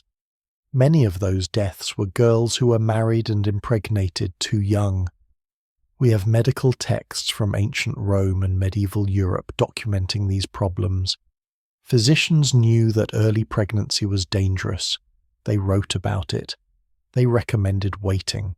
But their advice was largely ignored because the social and economic benefits of early marriage outweighed concerns about the girl's health. A family could secure a political alliance now rather than waiting. A man could ensure his wife was virginal and moldable. A father could reduce the financial burden of supporting a daughter. These practical considerations mattered more than the girl's well-being or even her survival. And if she died in childbirth, well, that was God's will. That was woman's curse for Eve's sin. That was the natural risk of being female. The husband would mourn, perhaps genuinely. Then he would remarry, often to another young girl, and the cycle would continue. This is the reality that history tried to hide. Not through active conspiracy, but through normalization. When something is so common, so accepted, so woven into the fabric of society, people stop seeing it. It becomes invisible. Historians writing about ancient Rome or medieval Europe would mention child marriage in passing, as a simple fact, without examining its implications. Because to truly examine it, to truly sit with the horror of it, would be to indict their entire civilization. It is only now, with modern understanding of child development, consent and human rights, that we can look back and say, that was wrong. That was child abuse. That was rape. Those girls were victims, and the societies that permitted, encouraged, and legally sanctioned these practices were complicit in ongoing atrocities. But here is the question we need to ask ourselves. What practices in our own society are we normalizing right now? What exploitations are we accepting as just the way things are? What will people 200 years from now look back on and say, how could they have allowed that? Child labour in developing countries making products we consume? Environmental destruction that we know will harm future generations? Wealth inequality that leaves billions in poverty while a handful accumulate unimaginable riches? The treatment of refugees and migrants? The prison system? The exploitation of workers in the gig economy? I am not saying these are equivalent to child marriage or slavery. I am saying that every society has its blind spots. Things that future generations will judge harshly, but that we currently accept because they benefit us, or because we do not know how to change them, or because we are not directly harmed by them. The story of prima nocta, this myth we have been exploring, is a perfect example of how societies deflect blame, how we create stories about past horrors to avoid confronting present ones, how we point at legendary abuses to distract from real abuses happening right in front of us. Roman and medieval societies did terrible things to women and children, documented, widespread, legally sanctioned terrible things. But instead of confronting that reality, later generations created a myth about prima nocta, a specific, dramatic, easily condemnable practice that may never have existed in the form described. Why? Because it is easier to be outraged about a myth than to reckon with reality. The myth has villains you can point to. The reality implicates everyone. The myth can be abolished with a law. The reality requires transforming the entire social structure. And this is why, even though historians have been debunking the prima nocta myth for decades, it persists because we need it. We need a simple story about bad men doing bad things in the bad old days. We need to believe that we have progressed, that we are better, that the worst is behind us. The myth allows us to feel superior to the past without having to change the present. And perhaps that is the final truth that history has been hiding all along. I want to take you somewhere unexpected now, because after all this darkness, after confronting these uncomfortable truths about what really happened in history, there is actually something hopeful to discover. Something that the myth of prima nocta ironically obscures. And that is the story of resistance, the story of people who said no, who fought back, who survived, who found ways, even in the most oppressive systems, to protect themselves and each other. Because that story is also part of history, and it might be the most important part. Let me tell you about a woman whose story almost no one knows. Her name was Lucretia. Not the famous Lucretia from early Roman legend whose rape and suicide supposedly led to the overthrow of the Roman kings. A different Lucretia, an enslaved woman who lived in the 2nd century of the Common Era in a small town outside Rome. We know about her because of a legal case that was preserved in a collection of Roman legal opinions. Lucretia was owned by a wealthy merchant, and one day the merchant's son attempted to rape her. She fought him off. She scratched his face badly enough that everyone could see the marks, and then she did something extraordinary. She ran to the local magistrate and filed a complaint. Now, remember, enslaved people had almost no legal rights. The law said they could not be raped because they could not withhold consent. But Lucretia argued that she had the right to defend herself against assault, even from her owner's family. She cited obscure legal principles. She found a sympathetic magistrate, and incredibly she won. The court ruled that while the son had the right to demand her sexual services, he did not have the right to use excessive force. The visible injuries proved he had gone beyond what was legally permissible. He was fined. A small fine, to be honest. But it was something. It was recognition that even an enslaved woman had some minimal right to bodily integrity. The legal scholar who recorded this case presented it as an interesting quirk of law. But to me, it represents something much more important. It represents resistance. An enslaved woman with no power, no resources, no legal standing, finding a crack in the system and using it to assert her humanity. She knew the law better than her assailant did. She outmaneuvered him, and she won, even if only partially. That took extraordinary courage, because the risks were enormous. If she had lost, the son could have had her beaten, sold, even killed. Her owner might have punished her for embarrassing the family, but she fought anyway, because some things are worth fighting for, even when the odds are impossible, and Lucretia was not alone. As I researched this topic, I found case after case of women resisting, quietly, cleverly, sometimes publicly, more often privately, finding ways to survive and maintain dignity in systems designed to crush them. There were enslaved women who learned to read and write, even though it was illegal to teach them, because literacy was power. It opened possibilities. It meant you could forge documents, write appeals, communicate with potential allies.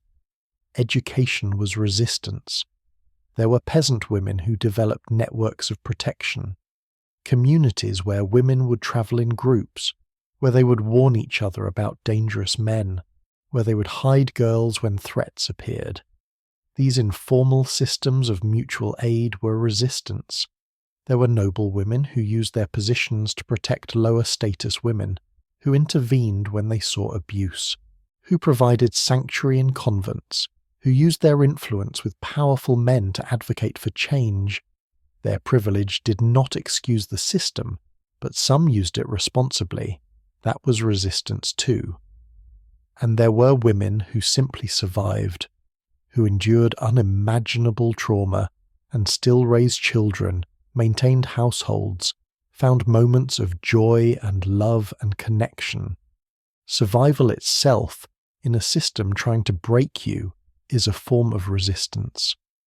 But I want to tell you about the most important form of resistance, one that history almost lost completely: contraception and abortion. Because women throughout history have known that one of the most effective ways to resist sexual exploitation is to control whether it results in pregnancy. The ancient world had extensive knowledge of contraceptive and abortifacient herbs. Silphium, a plant that grew in North Africa, was so valued for its contraceptive properties that it was harvested to extinction by the 1st century.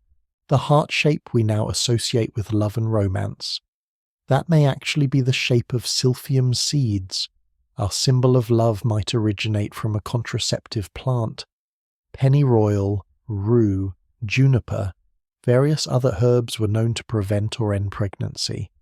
This knowledge was passed down through networks of women, midwives, healers, mothers teaching daughters. It was women's knowledge, shared quietly, never written down in official text because official texts were written by men. The Roman medical writer Serranus documented many of these methods in his gynecology texts. He described pessaries, herbal drinks, physical exercises. He presented this clinically as medical information. But what he was really documenting was women's resistance, their refusal to be passive victims of biological destiny. Medieval Europe had this knowledge too. Every village had a wise woman who knew herbs, who could help with difficult periods, who could terminate an unwanted pregnancy. The Church condemned this, of course. Abortion was a sin. But the Church also had limited reach into the private lives of peasants, and when your choice is between bearing the child of a man who raped you and using herbs to end the pregnancy, many women chose the herbs. This is why witch hunts targeted midwives and herbalists so heavily. It was not really about magic or Satan worship. It was about controlling women's bodies, about eliminating the networks of women who helped each other resist patriarchal control, about destroying the knowledge that gave women autonomy. Between the 15 and 1700s, tens of thousands of women were executed as witches across Europe. Many were healers, many knew about contraception and abortion. The witch hunts were, in large part, a campaign to destroy women's reproductive autonomy, to ensure that pregnancy was inevitable, that women could not escape the consequences of sex, whether consensual or not. But the knowledge survived anyway. It went underground. It was whispered. It was coded in folk tales and recipes, and it re-emerged whenever women had enough freedom to share it openly. This pattern of resistance through reproductive control continues to this day. Every fight over birth control, abortion rights, sex education, these are modern versions of ancient struggles. The same fundamental question: who controls women's bodies? Women themselves, or the state and society? Now, I want to talk about another form of resistance that is often overlooked: economic independence. Throughout history, one of the most effective ways women resisted exploitation was by earning money. Because money, even a little bit, meant options. In ancient Rome, women could own property. Not all women, obviously. Enslaved women could not. But free women, especially widows, could inherit, buy, sell and manage property. Some became quite wealthy, and wealth meant power. It meant the ability to say no, to refuse unwanted marriages, to leave abusive relationships, to hire lawyers, to buy protection. The wealthiest woman in ancient Rome whose finances we have records for was named Ummidia Quadratilla. She lived in the 1st and 2nd centuries and was worth an estimated fortune equivalent to hundreds of millions of dollars today. She never remarried after her husband died. She spent her wealth as she pleased, including sponsoring games and theatrical performances that scandalized more conservative Romans. Was she unusual? Yes, but her existence proved it was possible, and that possibility, that knowledge that some women achieved independence, gave hope to others. It showed that the system was not absolute, that cracks existed, that resistance could succeed. Medieval Europe was less friendly to female property ownership, at least among the nobility. But peasant women and urban women could and did work. They ran businesses. They were brewers, bakers, textile workers, merchants. In some cities, women could join guilds and practice trades, not on equal terms with men, but they could participate in the economy. And economic participation meant social presence. It meant interactions outside the home. It meant the possibility of building networks, gaining knowledge, developing skills. All of these things made women harder to control, harder to exploit. They had somewhere to go, someone to turn to, something to lose by tolerating abuse. This is why so many laws throughout history tried to restrict women's economic activity. Why married women could not own property separately from their husbands. Why women were barred from certain professions. Why their wages were controlled by fathers or husbands. Economic dependence was a control mechanism. Economic independence was dangerous to patriarchal power. But women kept working anyway, kept earning, kept saving, kept finding ways to carve out small spaces of autonomy within oppressive systems. That was resistance. Let me tell you one more story of resistance, this one from medieval England. In 1395, a woman named Marjorie Kemper dictated her autobiography. She could not write herself, so she had scribes record her words, and what she created was the first autobiography in English literature. The first. Marjorie's life was difficult. She was married at age 20 to a man she did not love. She had 14 children. She experienced what we would now recognize as severe postpartum depression after her first child. She had visions that the church officials sometimes validated and sometimes condemned as delusions or demonic possession. But here is what is remarkable. After her 14th child, Marjorie convinced her husband to take a vow of celibacy with her. They remained married but stopped having sex. This freed her from the constant cycle of pregnancy and childbirth that was killing women all around her, and it gave her the freedom to travel, to go on pilgrimages, to pursue her spiritual calling. Her autobiography is full of her arguing with church authorities, defending herself against accusations of heresy, insisting on her right to speak about religious matters despite being female and uneducated. She was loud. She was difficult.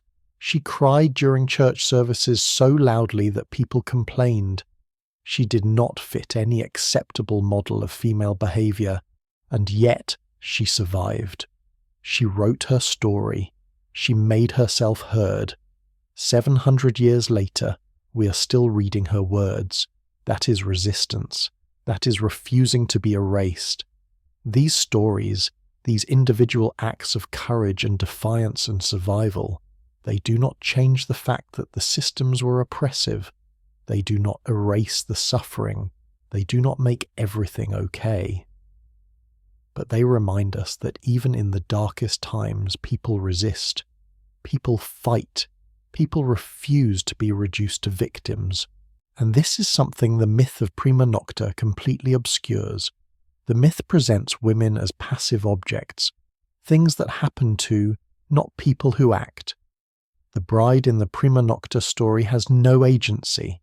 She is taken by the lord, or she is protected by the groom paying a fee, but she herself does nothing. But real women throughout history did things. They made choices within limited options. They found cracks in the system and exploited them. They helped each other. They passed down knowledge. They survived and sometimes thrived despite everything working against them. This does not mean we should celebrate the oppressive systems. We absolutely should not. But we should also not reduce the people who lived in those systems to mere victims with no agency. That dishonours their struggle. It erases their resistance. It makes history simpler and cleaner than it actually was. The truth is messier, more complicated. People suffered terribly, and they also resisted. Systems were oppressive, and they also had cracks. Progress happened, slowly and unevenly, because people fought for it. Not because of inevitable historical development, not because societies naturally evolve toward justice, but because people, often women, refused to accept injustice and fought to change it. And that brings us to our final question. What do we do with all this information? How do we take this journey through myth and reality, through darkness and resistance, through past and present, and make it meaningful for our lives today? Because history is not just about understanding the past. It is about using that understanding to navigate the present and shape the future. So here we are, at the end of our long journey through history, myth, and truth. We started with a simple question. Did ancient Rome practice prima nocta, the rite of the first night? And what we discovered is that the answer to that question matters far less than why we asked it in the first place.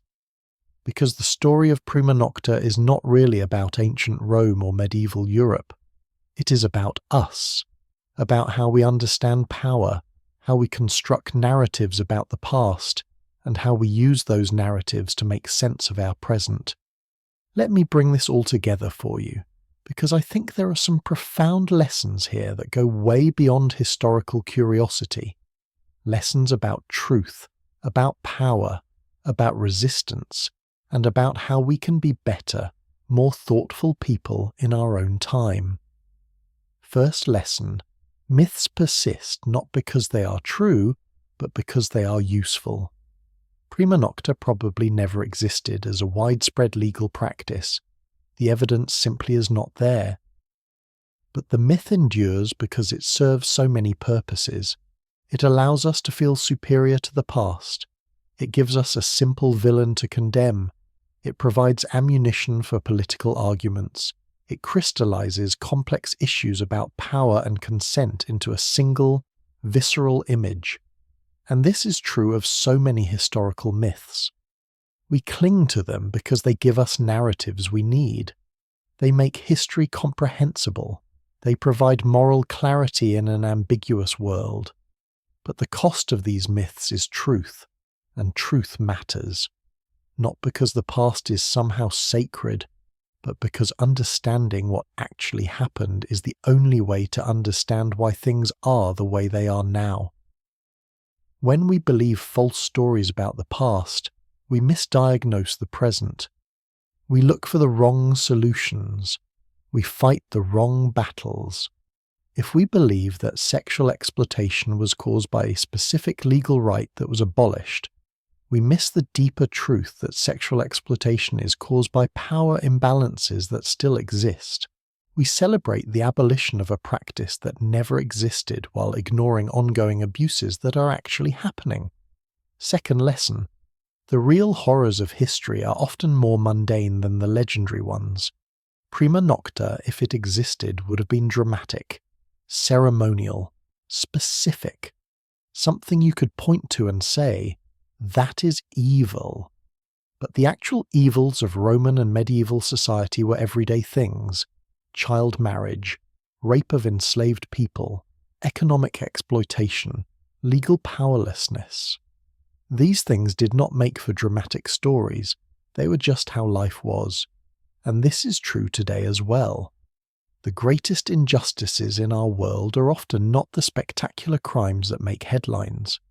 They are the quiet, systemic abuses that happen every day and that we have normalized to the point of invisibility. Wage theft affecting millions of workers, children going hungry in wealthy nations, people dying from preventable diseases because they cannot afford treatment, environmental destruction that we know will devastate future generations. These are our mundane horrors, the things that future generations will look back on and say, how could they have allowed that? Just as we look back at child marriage and slavery and ask the same question, the answer is the same in both cases. We allow it because it is normal, because it benefits some people, because changing it seems too difficult or too costly, because we have learned not to see it. Third lesson: resistance is always possible. Even in the most oppressive systems, people find ways to fight back. Maybe not in grand, heroic ways, maybe not in ways that change everything overnight, but in small acts of defiance, in survival, in helping each other, in preserving knowledge, in saying no when everyone expects you to say yes. The women we talked about, Lucretia, the enslaved woman who took her assailant to court, Marjorie Kemp, who wrote her story despite having no formal education, the countless unnamed women who passed down contraceptive knowledge, who built networks of mutual protection, who survived and helped others survive.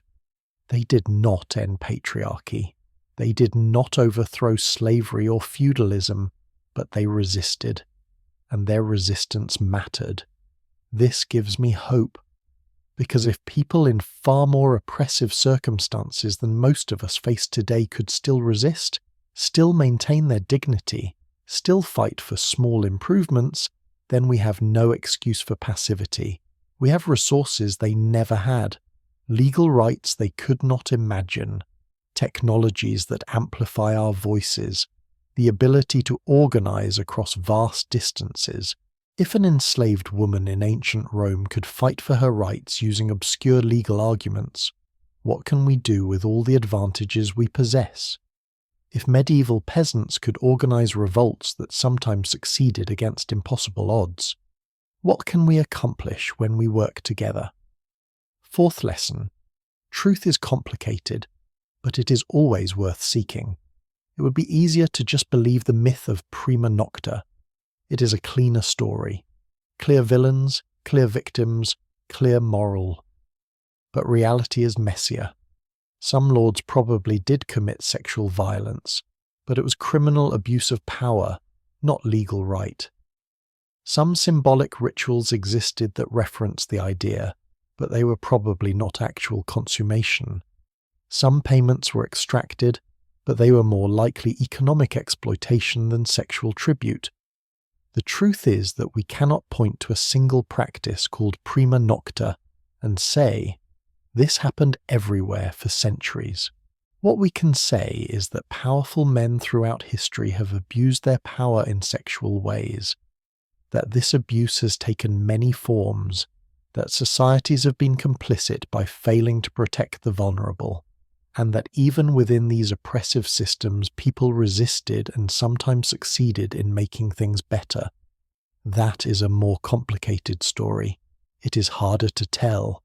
It does not fit neatly into a 3-act structure, but it is true, or at least it is as close to truth as we can get with the evidence available. And truth, even complicated truth, is more valuable than comforting myth. So what do we do with all this? How do we take everything we have learned on this journey and apply it to our own lives? I think there are a few practical takeaways. First, question the narratives you've been told about history. When you hear a story that seems too dramatic, too clean, too perfectly aligned with what you already believe, dig deeper. Look for primary sources. See what historians actually say. Be willing to discover that the story's more complicated than you thought. Second, pay attention to the mundane injustices in your own society, the things that everyone accepts as normal but that future generations will condemn. Ask yourself, what am I tolerating that I should be resisting? What am I participating in that causes harm? What systems am I propping up through my inaction? Third, remember that your actions matter even if they seem small. You do not have to change the world overnight. You do not have to be a hero. Just do what you can, where you are, with what you have. Speak up when you see injustice. Support people who are vulnerable. Share knowledge. Build networks of mutual aid. Survive and help others survive. That is resistance. That is how change happens. Fourth, tell true stories. When you talk about history, be accurate. When you share information, check your sources. When you make arguments, base them on reality rather than convenient myths. Truth matters, and every time we choose truth over myth, even in small ways, we make the world a little bit better. Let me leave you with one final thought. We started this journey asking about a wedding night ritual that Rome supposedly tried to hide from history. What we discovered is that Rome did not try to hide anything. Later societies created a myth and projected it backward onto Rome. They needed a villain, a scapegoat, a way to explain their own sins without taking responsibility for them. But here is the beautiful irony. In trying to hide their own crimes behind a mythical past practice, they actually preserved evidence of resistance, of legal protections, of people fighting back. They preserved stories of women like Lucretia and Marjorie. They preserved knowledge of herbs and networks and strategies. They preserved, despite themselves, the truth that people in terrible circumstances still found ways to resist. So maybe the real thing history tried to hide was not prima nocta. Maybe it was hope. The hope that comes from seeing that even in the darkest times, even under the most oppressive systems, people fought back. People survived. People helped each other. People made things incrementally better. People refused to be broken. That hope threatens power. Because if people believe that change is possible, they start working for change. If people believe that resistance matters, they start resisting. If people believe they have agency, they start using it. And that is dangerous to anyone who benefits from the status quo. So they created myths about the past being even worse than it was, about injustices being ancient, inevitable, the way things have always been, about reforms already having happened, problems already being solved. They try to make us feel powerless by making history seem overwhelming. But we are not powerless. We never have been. The people in our stories tonight proved that. Lucretia proved it. Marjorie proved it. The peasants of Catalonia proved it. Every person throughout history who refused to accept injustice, who fought back in whatever way they could, who survived against the odds, they all proved it. And now it is our turn. We have inherited a world that is still unjust in many ways. We have also inherited the tools, knowledge, and rights that previous generations fought to give us. What we do with that inheritance is up to us. Will we accept convenient myths that make us feel good about ourselves while changing nothing? Or will we seek difficult truths that challenge us to do better? Will we assume that progress is automatic, that things naturally get better over time? Or will we recognize that every improvement in human rights, every expansion of justice, every protection against exploitation came because people fought for it? Will we be passive consumers of history, treating it as entertainment or ammunition for arguments? Or will we be active learners using history to understand our world and ourselves so we can make better choices? These are not rhetorical questions. These are real choices we make every single day, in how we talk about the past, in how we engage with the present, in how we prepare for the future. The wedding night ritual. Rome tried to hide from history was not prima nocta. It was the ritual of resistance, the quiet, constant, often invisible work of people refusing to be crushed by systems designed to crush them. That is what deserves to be remembered. That is what we should honour. That is what we should continue. So as you go forward from this moment, I hope you carry with you not just the knowledge of what probably did not happen, but the deeper knowledge of what did happen. The resistance, the survival, the small victories, the people who refused to give up hope even when hope seemed impossible. And I hope that knowledge inspires you, not to feel despair about how bad things were, but to feel empowered by the knowledge that even in those circumstances, people found ways to fight back. If they could do it then, we can do it now. We must do it now. We owe it to them. We owe it to ourselves. We owe it to the people who will come after us. Thank you for taking this journey with me tonight. Thank you for staying curious, for questioning, for being willing to sit with uncomfortable truths. Thank you for being the kind of person who wants to understand rather than just judge, who seeks nuance rather than settling for simplicity. The world needs more people like you, people who ask hard questions, people who challenge myths, people who refuse to accept easy answers, people who understand that knowing the truth about the past is the first step toward creating a better future. So keep learning, keep questioning, keep resisting, keep helping each other, keep refusing to be crushed, keep believing that change is possible, because it is, it always has been, and it always will be, as long as there are people willing to fight for it. Thank you for listening, thank you for caring, thank you for being here. I have more stories to share with you, more mysteries to unravel, more truths to discover together. So until next time, take care of yourselves, take care of each other, and remember, the best way to honour the past is to learn from it and do better. Good night.